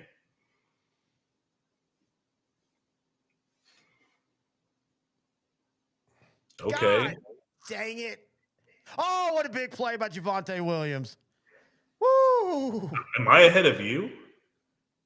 What? Oh, you saw the fumble. Oh, by yeah, Pickens. sorry. I forget you're behind me. Sorry about that. No, I think I'm ahead of you here for some reason because Oh, I you saw just the fumbled? Williams play and then you like 2 No, I seconds was talking later. about Javonte recovering the fumble. Okay, Pickens. Oh, yeah, you're way behind me. I just saw him make a great play. Damn, he almost fumbled again. And on one of those plays in one of the early games, he held the ball like real out like this. Well, I guess so the camera like this. I'm Oh, like, dude, Carolina. yeah, like, dude, what are you doing? Oh yeah, he held the ball out and then tried to leap over the guy at the same time. Look at Here we Arizona go. faking Faking injuries injuries. again. They're Jinx. doing the A&M philosophy of a few years ago.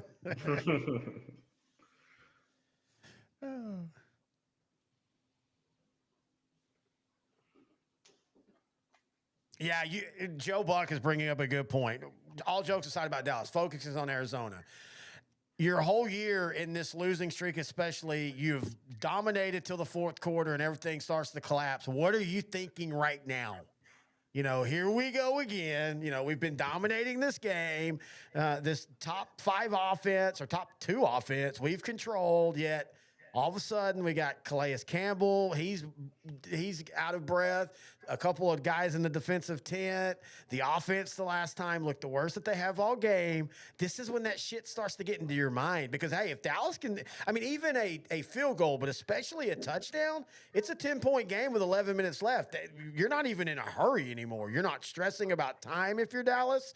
You're, again, what we said, be within 10 to 14 against a team that collapses, you have a chance.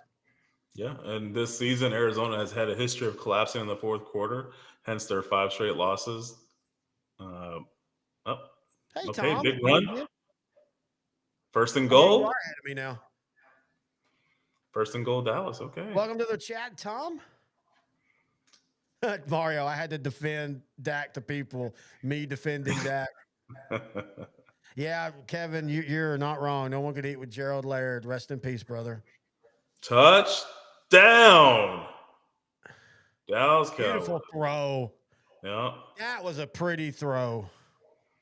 You and I know this. A lot of people look at that and they think that's an easy throw, but to throw the out to a slot over 2 defenders, you've got to place it in that spot. Because if you throw it too far, it's out of bounds. And if you throw it too short, it's at best a pass deflection, at worst an interception. Yeah, great throw. That's why he gets paid the money. But again, can the Cowboys defense stop Arizona, or is this touchdown in vain? Hey, Kevin, talking about Canton, do you remember, and they weren't a good team, the year before Gary Joe Kinney became the head coach at Canton and G.J. Kinney, they had a running back that was a beast. I think he went Division I, but never did anything. and I was trying to remember his name the other day. If you could remember that name, I'd love it because I don't know why. You know, Kevin probably went to bed now. Kevin just was commenting 5 minutes or 2 minutes ago. No. Oh wait, yeah, he did. Oh, so he lied. Okay. Somebody outdrank the cover. No, I'm actually good. And by the way, intern Noe, the pro commissioner, definitely outdrank the coverage Saturday night. He missed all of the classic Toronto Dodgers World Series from the seventh inning on because somebody passed out with a little bit of wing sauce still on the mouth, I think. Great eating and yeah, vodka. I guess We does it spent for me. in 2 days, we spent $140 on wings. Ate And almost I'm not all of even it too. sad. I'm not even. And the funny thing is, all jokes aside, for two guys, we didn't really get a ton of wings. We got 15 wings and 4 tendies, and then the next night we got 20 wings and 4 tendies because I realized Uber Eats had a buy one get one free on the wings, and I'm not gonna let that go because you know what? Every one of those wings basically got eaten. Yeah. Friday for sure. Saturday there was some wings left, but good eating. I mean, Wingstop's becoming more of my thing if I Me too. order it. Yeah. I had told you I had when you're living alone. It just some things make sense to order when you order. Like, McDonald's makes sense. It's right down the road. It's cheap. But like getting just 10 wings and fries by yourself, especially during that weird era where all the wings were expensive, it'd be $40. And so it made no value sense. So what I started doing was I assigned wings to pizza. I love Marco's Pizza. Their wings are good. And they're not great. They're not better than Wingstop, but they are good. So I hadn't got Wingstop in forever. And then a couple weeks ago, when you came over for a Thanksgiving show, we decided to order Wingstop, and I'm like, dude, I forget how much I like Wingstop. Like that legitimately is the best wings going as far as a national chain. Yeah, I agree 100%. Oh, that Thanksgiving show will be uploaded pretty soon, I guess. Probably gonna load. Let's see, Thanksgiving this year is on the 27th, I think. It, I'm it's probably yeah, gonna it's a little bit later than normal. Yeah, I think I'm gonna load it up on the Monday, the Monday before Thanksgiving week. Let it be up for about 14 days, or not. It'll be up for, but let it be out there, and then we're gonna start cutting here. I was gonna do it today, but I got side rail doing some other stuff for the playoff season. I'm gonna start doing some Thanksgiving shorts. We technically could just put the same show up we did last year. We basically did the same show twice, though I Yeah, thought this basically. year's better.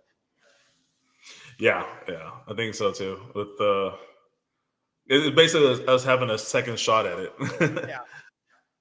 All right, Arizona gets the ball, and man, they've been having some decent lanes to run. Yeah, I was reading something before the game. PFF.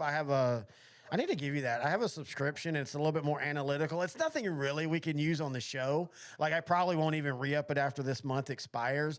But the one thing it does is it gives you like some of the deeper numbers. And the Cardinals have one of the better return teams in football. They haven't got touchdowns, but it's yards per. They're pretty good at. I'll take that. The yards per are more consistent. Oh Touchdowns yeah, would happen 100%. every blue moon. Blue Unless you're scoring moon. 10 touchdowns per season, then yeah, I'd rather average at least 30 a return than score 5 touchdowns. Oh, nice sack. Wow. Yeah, you are ahead of me. Oh, Dante. Dude, dude, baller, man. He's so hurt from earlier in the Yeah. game. Oh, Mario was asking, do we make original shorts, chop up shows, or both? Both. Yeah. We actually, in fact, on Thanksgiving, so the Hall of Fame or Hall of Not, we just record those in a bunch. We just throw out some names. We'll do some. We were gonna do one today, and we won't do it tonight. We will do it here in a little while. One of them, because I was watching another short about Carl Mecklenburg and about how he should be in the Hall of Fame, and I agree. So we do those, and then we do what? And as soon as they get the sack, they give up a big play. Okay, yeah, you are way ahead of me now. Okay, I'll just shut Oh, no, up no, no, then. no. I don't care. I don't care. But yeah, so some of the shorts are chopped up from the show, like the uniform ones usually are. But the Hall of Fame, Hall of Not, the 1 year wonders, the 1 game wonders, the 1 moment wonders, they're all recorded as shorts. Yeah, we did some last month. Where are we in? We're in November. Oh, yeah, it Yeah, was I came Thanksgiving, over. same day we did Thanksgiving show, Yeah, October 18th when we recorded yeah. it. Um, I That's a lot have more been, recent than I thought. I Huh. know, I have been impressed with the defensive line pass rush tonight. They have Yeah, been that's getting been back. way better, but I'm not as impressed with the run game or run defense because that kind of took a step back. I almost feel like Yeah, I it mean, almost feels like 2 years ago, Dallas.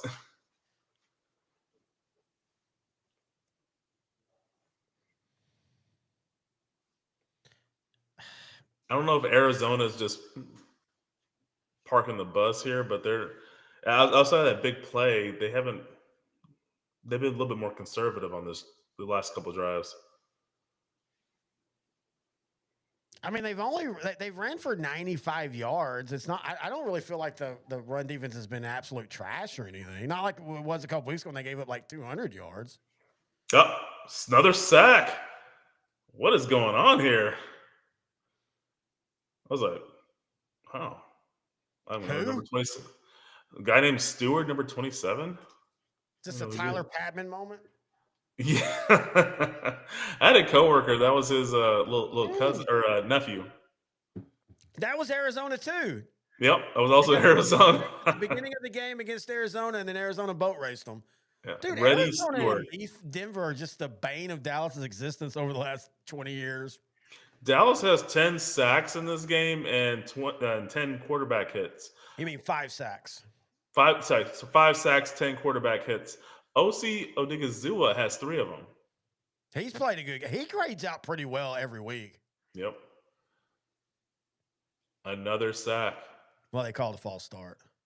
Oh. Oh, yeah, because the play just ended. So look, let's talk about this. I don't like what Dan Quinn defense did with the linebackers and stuff.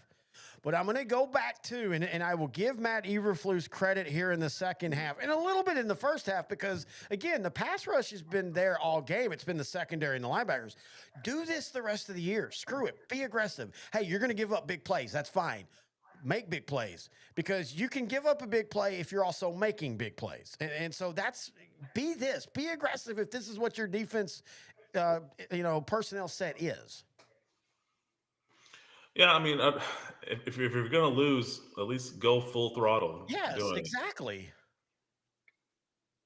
All right. Key play here. Oh, great job. Oh, man. Right up the middle, throws it to the running back. A Yep. player's there and actually makes a tackle. And a brilliant play call by the Cardinals because if Clark doesn't make that, I don't know if he gets the first down, but it would have been pretty damn close because they had that screen set up outside of Kenyon Clark cutting up under the block. Watch how he cuts up under. That's See? a veteran move by a And look ahead, bro. 29-year-old multi-time Pro You Bowler. don't see cowboy feet for 20 yards. And I thought that was going to be a 20-yard game. What's the? I don't know. Oh, they're just stopping the clock. Okay.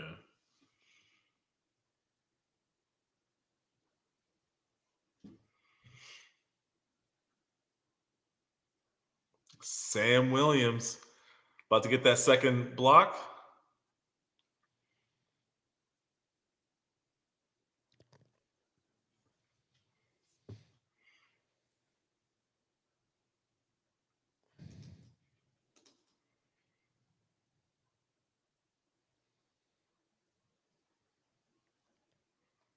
God dang it. They're going to lose this 27-24. And then Jerry's going to be like, we're one player away. I'm The infamous- trading. Huh? I'm the trading for infamous- Bob Lilly. Pablo. I'm trading for Bob Lilly, Charles Haley, and Randy White. Well, actually, Randy White looks like he'd still play.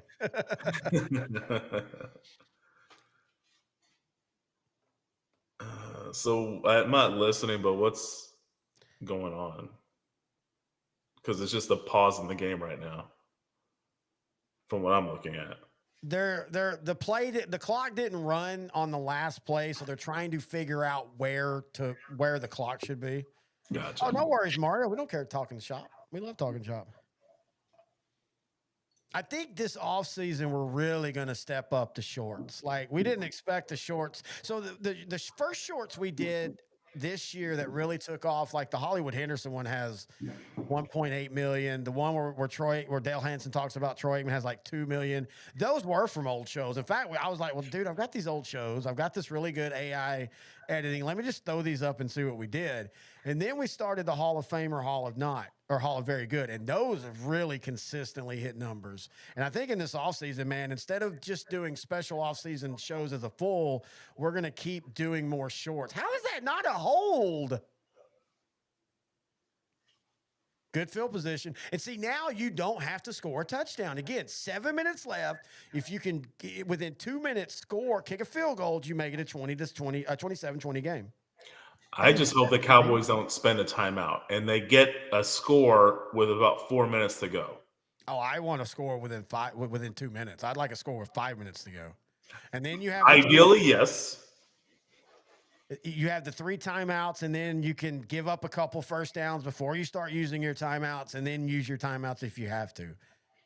But now, in saying that, this offense, which has gotten better, has still been on Weeble wobbles this game. Weeble wobble. I like that.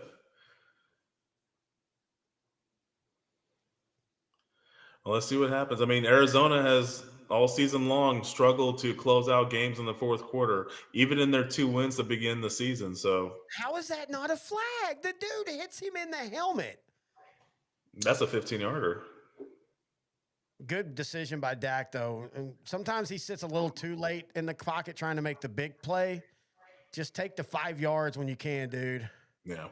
That's what happens right there. First down, Dallas Cowboys. Oh, wait. Wait, what? Penalty. That's sportsmanlike conduct, it looks like. You're calling George Pickens for holding the ball out? Oh, gummit.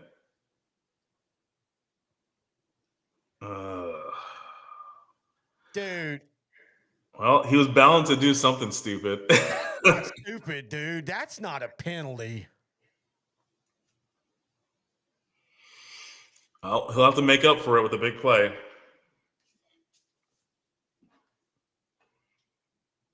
I'm sorry. That's a terrible call. No fun league again. It was taunting essentially, right? It was taunting. They're going to call it. You could literally tell he was just holding the ball out. He wasn't even looking toward the player. Towards the player. It was toward the player. I saw the replay. It was toward the player. No, they literally showed the angle behind him. He wasn't holding it towards him. He was holding it out towards the official and then looked to the other official.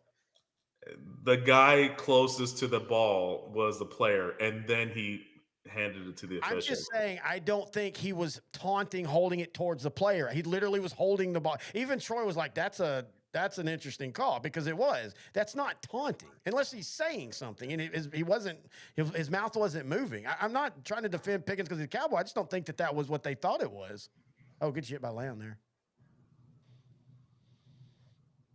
Good job of answering that, though, the first down immediately, by the way. Yeah. Mario, the ref, hates you guys. I think that's more of a George Pickens. And the in-booth official is right. They are emphasizing taunting this year. I just don't think that was taunting at all. I think he was in a bad spot because the referee was right there. And from his point of view, that's something I think from that referee's point of view, it looked like he was hand the ball off to the defender like, oh, do you want this? Well, sorry. I don't disagree with you on that. I'm not saying like it's the Cowboys. I just think that George literally was like looking this way to the official, and then he turned to the other official, and then I feel like that's one of those that's a little too ticky tacky. And when I was watching the play, I didn't see the other official that was by the player. I only saw the official that was to the other side. Sack. Can't get those sacks. Well, that one you can't really do anything about. Good job of collapsing the pocket. I mean, Prescott can't throw it there because it's either going to be intercepted or a intentional grounding. He wasn't going to be able to get rid of the ball. That's just as long as he doesn't fumble the ball, there's still a chance. And you're in 4 down. Well, I guess you could kick a field goal here too. I wouldn't have a problem kicking a field goal. It was Brandon Aubrey, yeah. Well, but I'm just saying, take the 3. Don't if you don't get 16 yards. Take the 3 if you have to. There you go. There you go. Okay, puts them firmly back into field goal position. Yeah. Again, I want a touchdown, but you just got to at least have 3. Yeah, I agree. And I got to give this defense or this offense credit, and thank you, Cardinals, for being weird this year. At least the fourth quarter has been entertaining. So you're saying there's a chance? Are you saying there's a chance?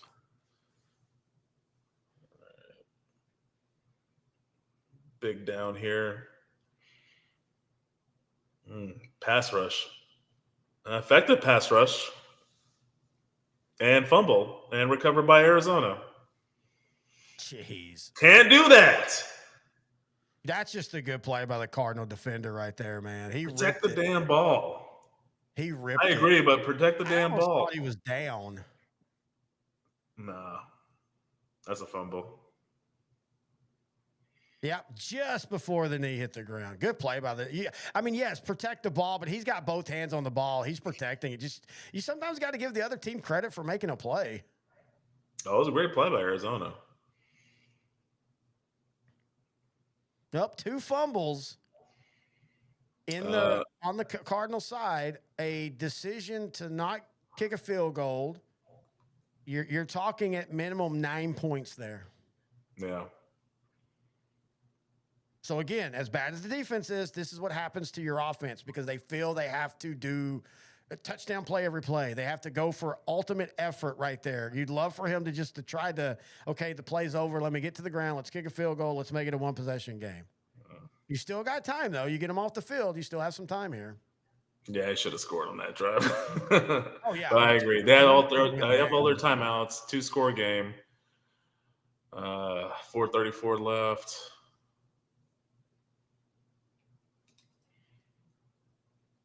That's just demoralizing. I almost feel like Arizona is going to just run it down and score.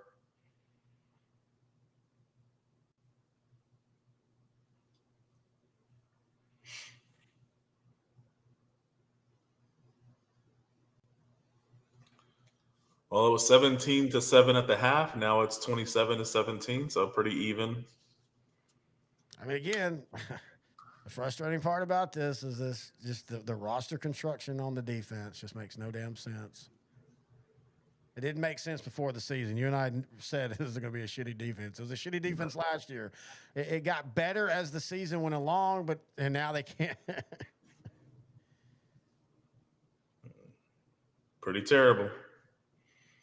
Arizona probably just going to go super conservative here, but it doesn't really matter. The Cowboys are going to allow them to get a first down, 3 straight runs. Already calling their timeouts. Interesting. Arizona has them right where they want them. Have a fly here. Good job on hydrating, sir. Double hydrating. I shall also hydrate.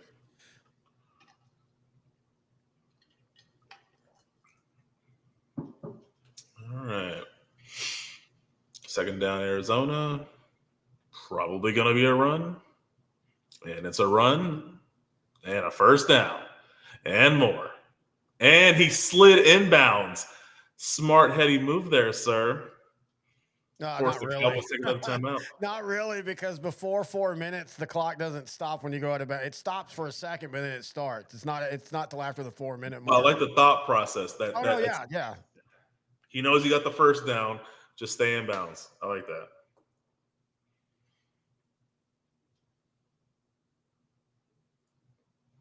Oh, I don't think he was. I think he slipped. I don't think he was trying to do anything smart there. I think he was trying to cut and he lost his foot. I was trying to give him the benefit of the doubt there. I like him. I think they have something with him. In fact, it wouldn't shock me if they release Connor next year or in the offseason. I mean, Connor's close to 30, if not 30. Yeah, the DeMarcado fumble into the end zone against Tennessee. Mario remembers that play.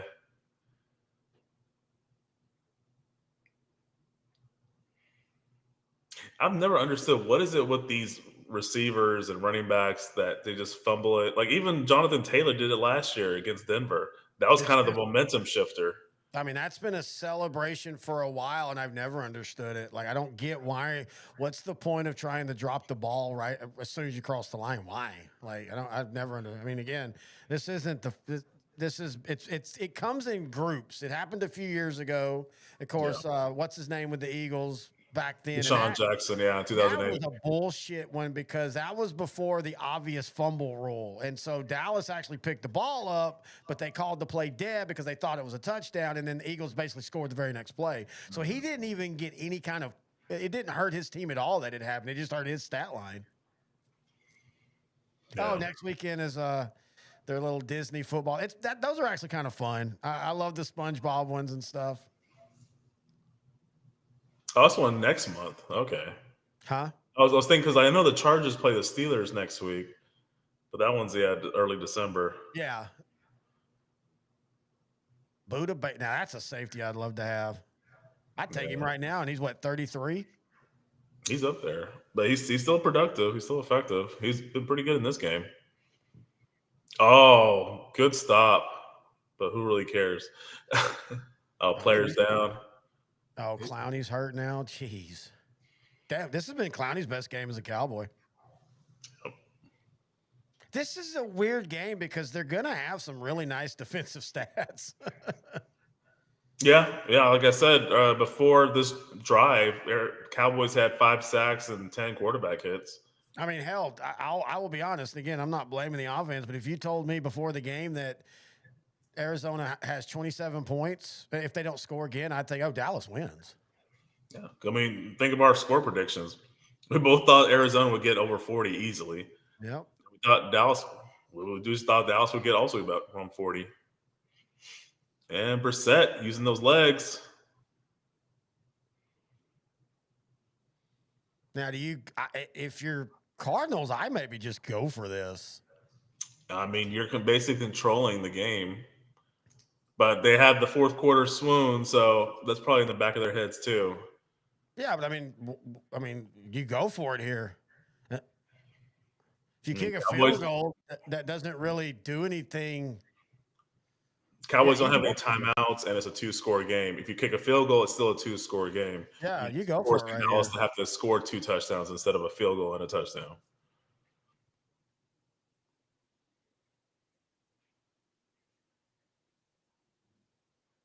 Brissett back to pass. Oh, shocking. Wide open Marvin Harrison. No catch. Dude, I was about to say wasn't this a thing for him last year too, where Marvin Harrison had like a bunch of catches in the first half and they would have be quiet in the second half? I know he had a couple catches in the second half too, but I'm just saying he was off to like a 200-yard day at one point. Let's see what happened here. Guys, terrible defense. Oh, Brissett just underthrew. That's all that was. At least it wasn't a drop by Harrison because he had drop issues this season. Why are we running a zone when this whole second half, the defense, or fourth quarter, really, the defense has been better because you got pressure and manned up. So why are you now running a zone? Eberflus just can't get away from it. Yeah, he had 80 yards at halftime, 96 total. Now the offensive line's gone to shit. Pathetic. Oh, now they're just celebrating. Well, good job, Calais. I'm happy for you, buddy. Hall of Famer? He was a defensive player of the year. 6-time Pro Bowler. Not that Pro Bowls matter, but they still do at times. You were one of the best players at your position for the year. You weren't all pro, but you're still good enough. You see how many all pros he had? Probably because of his longevity, I'm going to give him a Hall of Fame. Not first ballot, but eventually in the Hall of Fame. It's funny. Our biggest argument, I think, I don't think the first ballot was Frank Gore. And yeah, that one to me is as clear first ballot as anything. That to me is a clear, just a stat grinder on bad teams for the most part. All Pro 2, All Pro 2, All Pro 1. That's the year he was. Oh, he wasn't Defensive Player of the Year. He was second in Defensive Player of the Year. In 2017, who won Player of the Year or Defensive Player of the Year? Let me see. It was Arnold Donald. Oh, Aaron yeah. Donald. I mean, I said Arnold. Aaron Donald. Dude, but wait, why did Aaron Donald win that? No clue. I mean, Campbell 27. had more tackles, more sacks. God, that's the year DeMarcus Lawrence finished 5th in Defensive Player of the Year. No, it's nothing against Frank Gore. I love his longevity, but there was never a time where you said Frank Gore was one of the best running backs in the league. Period. He made one All-Pro. There was a mid two. Go ahead. That was a year he had 1,600 yards. I would have said it that year. That was the year he was an All-Pro too. I don't think the 49ers were even that good that season. Well, again, and that's not his problem because he and again, you know, he was on some good San Francisco teams at the end. But I love Frank Gore, and I don't have a problem if he gets in like the Veterans Committee. But no, I don't think he should be some first-time ballot guy. I don't even think he should. Like, in fact, I think it should be the Veterans Committee. He's in the Hall of really good stats, but was he an impactful football player? I think he was a solidifying force on those 49er teams that went to back NFC title games. I mean, he was good. I'm going to, 16,000 rushing yards. It's hard for me to not say easily. Oh, I pulled up Frank Gore on Pro Football Reference and went to his son. So literally 16 years, 16,000. He averaged 1,000 yards a season. For 16 years, how is that impressive? That's super impressive to me. Yes, if you've played for teams that went to 3 and 4 Super Bowls, and the whole time you were in the league, you were on impactful teams, and you weren't spending the majority of your time playing on bad teams, and you're a stat machine. That's that Hall of Fame where the stats and the impact. It's such a fun discussion. Campbell's like, I'll show you my Hall of Fame numbers. Yeah. Oh. Jeez. Oh, wow. Oldest active defensive player in the league. Dude, he bitch slapped Thomas.